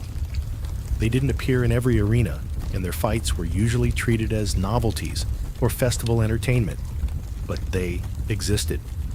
Some fought other women, others fought animals, or men, in mismatched jewels. Roman writers didn't know what to do with them. Some fetishized them, bare-breasted warriors with wild hair and polished blades. Others mocked them as freaks. Either way, their presence alone was disruptive. A woman in a tunic was property. A woman in armor was a threat and an erotic paradox. We don't have as many juicy inscriptions about gladresses, but we do know that one elite woman was buried with a plaque calling her a woman who fought as one of the bravest. Was it a compliment or a sly insult? Still debated. But the fact that her epitaph references her arena life at all suggests she was proud, or at least unashamed. Here's a particularly bizarre twist. Gladiator sweat was sold as an aphrodisiac. That's not poetic. It's historical. Vendors collected the sweat from post-fight rubdowns, sometimes mixed with the sea, scrapings of the arena sand, and sold it in tiny vials to women as love potions or skincare. It was supposed to enhance beauty, virility, and yes, inspire lust. Modern dermatologists would probably scream, but the ancient world said, "Rub this into your cheeks and he'll be yours forever." Meanwhile, gladiator blood was also prized, not just sexually, but spiritually. Some believed it could cure epilepsy. Others thought it transmitted strength. Roman medicine, once again, just absolutely swinging for the fences. Scholars still debate how much of the gladiator as sex symbol persona was theater, and how much was genuine cultural obsession. Were they really seen as lovers, or just living pornography? Were women truly abandoning their husbands for a few sweaty minutes with a net fighter? Or were poets just having fun? The answer is probably both. Reality and fantasy blurred heavily in Rome, especially when it came to desire. And what about the gladiators themselves? Their voices are largely lost. We know how others saw them, but not how they saw themselves. Did they feel powerful, objectified, terrified? Maybe all three. They were trapped in a system designed to use their bodies for violence and pleasure. But some leveraged that into love, fame, even fortune. Others didn't live long enough to find out. As you retreat into the calmer streets, the faint echoes of cheering still linger behind you. It dawns on you. The arena wasn't merely a battlefield, it was a performance space.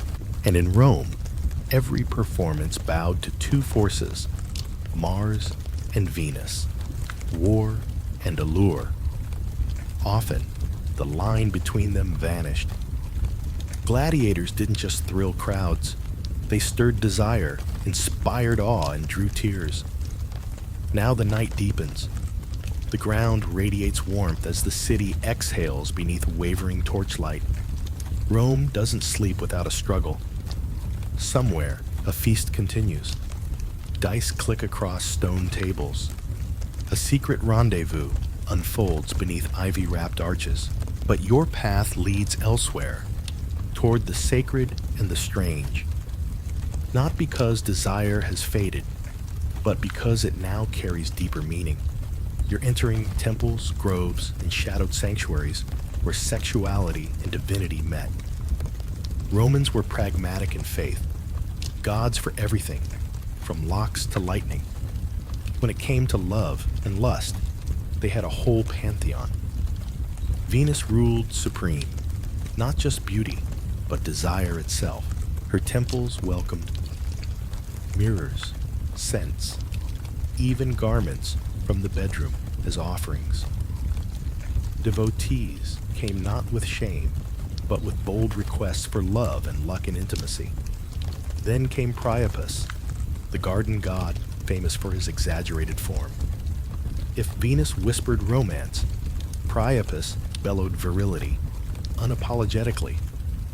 His statues, sometimes mechanized, stood among vineyards, spreading both laughter and blessings.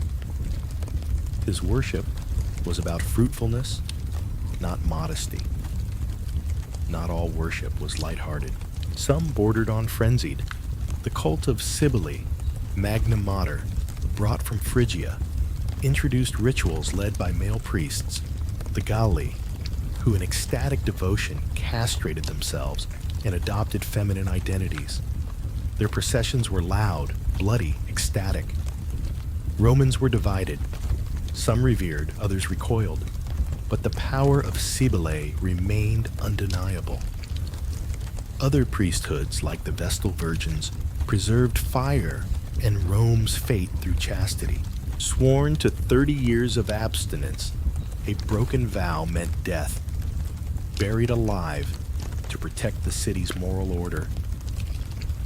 That punishment shows how entwined sex and state were. Mystery cults offered even more obscure paths. Rites of Isis used water, music, and perhaps symbolic sexual imagery to enact rebirth. Mithraism, favored by soldiers, emphasized death and spiritual renewal, forming intense brotherhoods. Even without sex, the intimacy was palpable. Then came the Bacchanalia crisis of 186 BCE. Bacchus worship involved dance, music, wine, and liberated sensuality. Both sexes joined in. But Rome's Senate feared unbridled pleasure more than blades. Thousands were punished, officially for conspiracy, but truly for joy without control. Not all worship was public. Many Romans prayed privately, burning incense to Cupid, tying tokens in sacred groves, begging for fertility or relief from aching hearts. A tablet once read, "Venus, take this longing away, or make him come back." The language of prayer mirrored that of passion. Even tombs whispered of love. Couples carved into stone, together beyond death. Erotic verses etched into epitaphs spoke of fire that outlasted rain, desire that defied time. One peculiar story, Matunus Tutunus, a fertility god with such an overtly sexual statue that even Romans blushed. Brides supposedly straddled it before marriage as symbolic deflowering. Was it ritual? Rumor? Both? Either way, the myth endures. For Romans, gods didn't just reside in the skies. They watched bedrooms too. Passion could be holy. Shame was cultural, not spiritual. Their divine wasn't sterile. It could be loud, messy, intoxicating. But that worldview wouldn't last. Judaism had already introduced a contrasting ethic: restraint, monogamy, modesty. Then came Christianity. What began as a fringe faith slowly reshaped the empire. Desire turned dangerous. Virginity was exalted. Chastity became the path to virtue. Venus fell from grace. Desire wasn't a divine gift. It was temptation. With Constantine's conversion, morality became law. Pagan temples were shuttered, vestals dismissed, erotic art destroyed or hidden, public nudity and performances censored. Brothels persisted, but more discreetly. Graffiti and statues of Priapus were erased. Language shifted. Poets of passion gave way to sermons of sin. Augustine, once a lover, became the voice of abstinence. To him, desire was proof of humanity's fall, proof written into our very bodies. Still, people loved in secret. Perfumed skin was still touched. Letters of longing still written. But now, guilt lingered like incense. Some rural shrines resisted change. In Pompeii, desire froze in ash, preserved not just in artifacts, but in spirit. Later generations rediscovered Rome's sensual soul, and even blushing, couldn't look away. So where does this leave you? Maybe standing beneath a marble column, moonlight washing over ancient stone. You've traced Roman desire through its theaters and temples, its bedrooms and laws. Rome turned sex into an institution, a spectacle, a rebellion, a theology. Now you lie in your bed, quiet settling over you.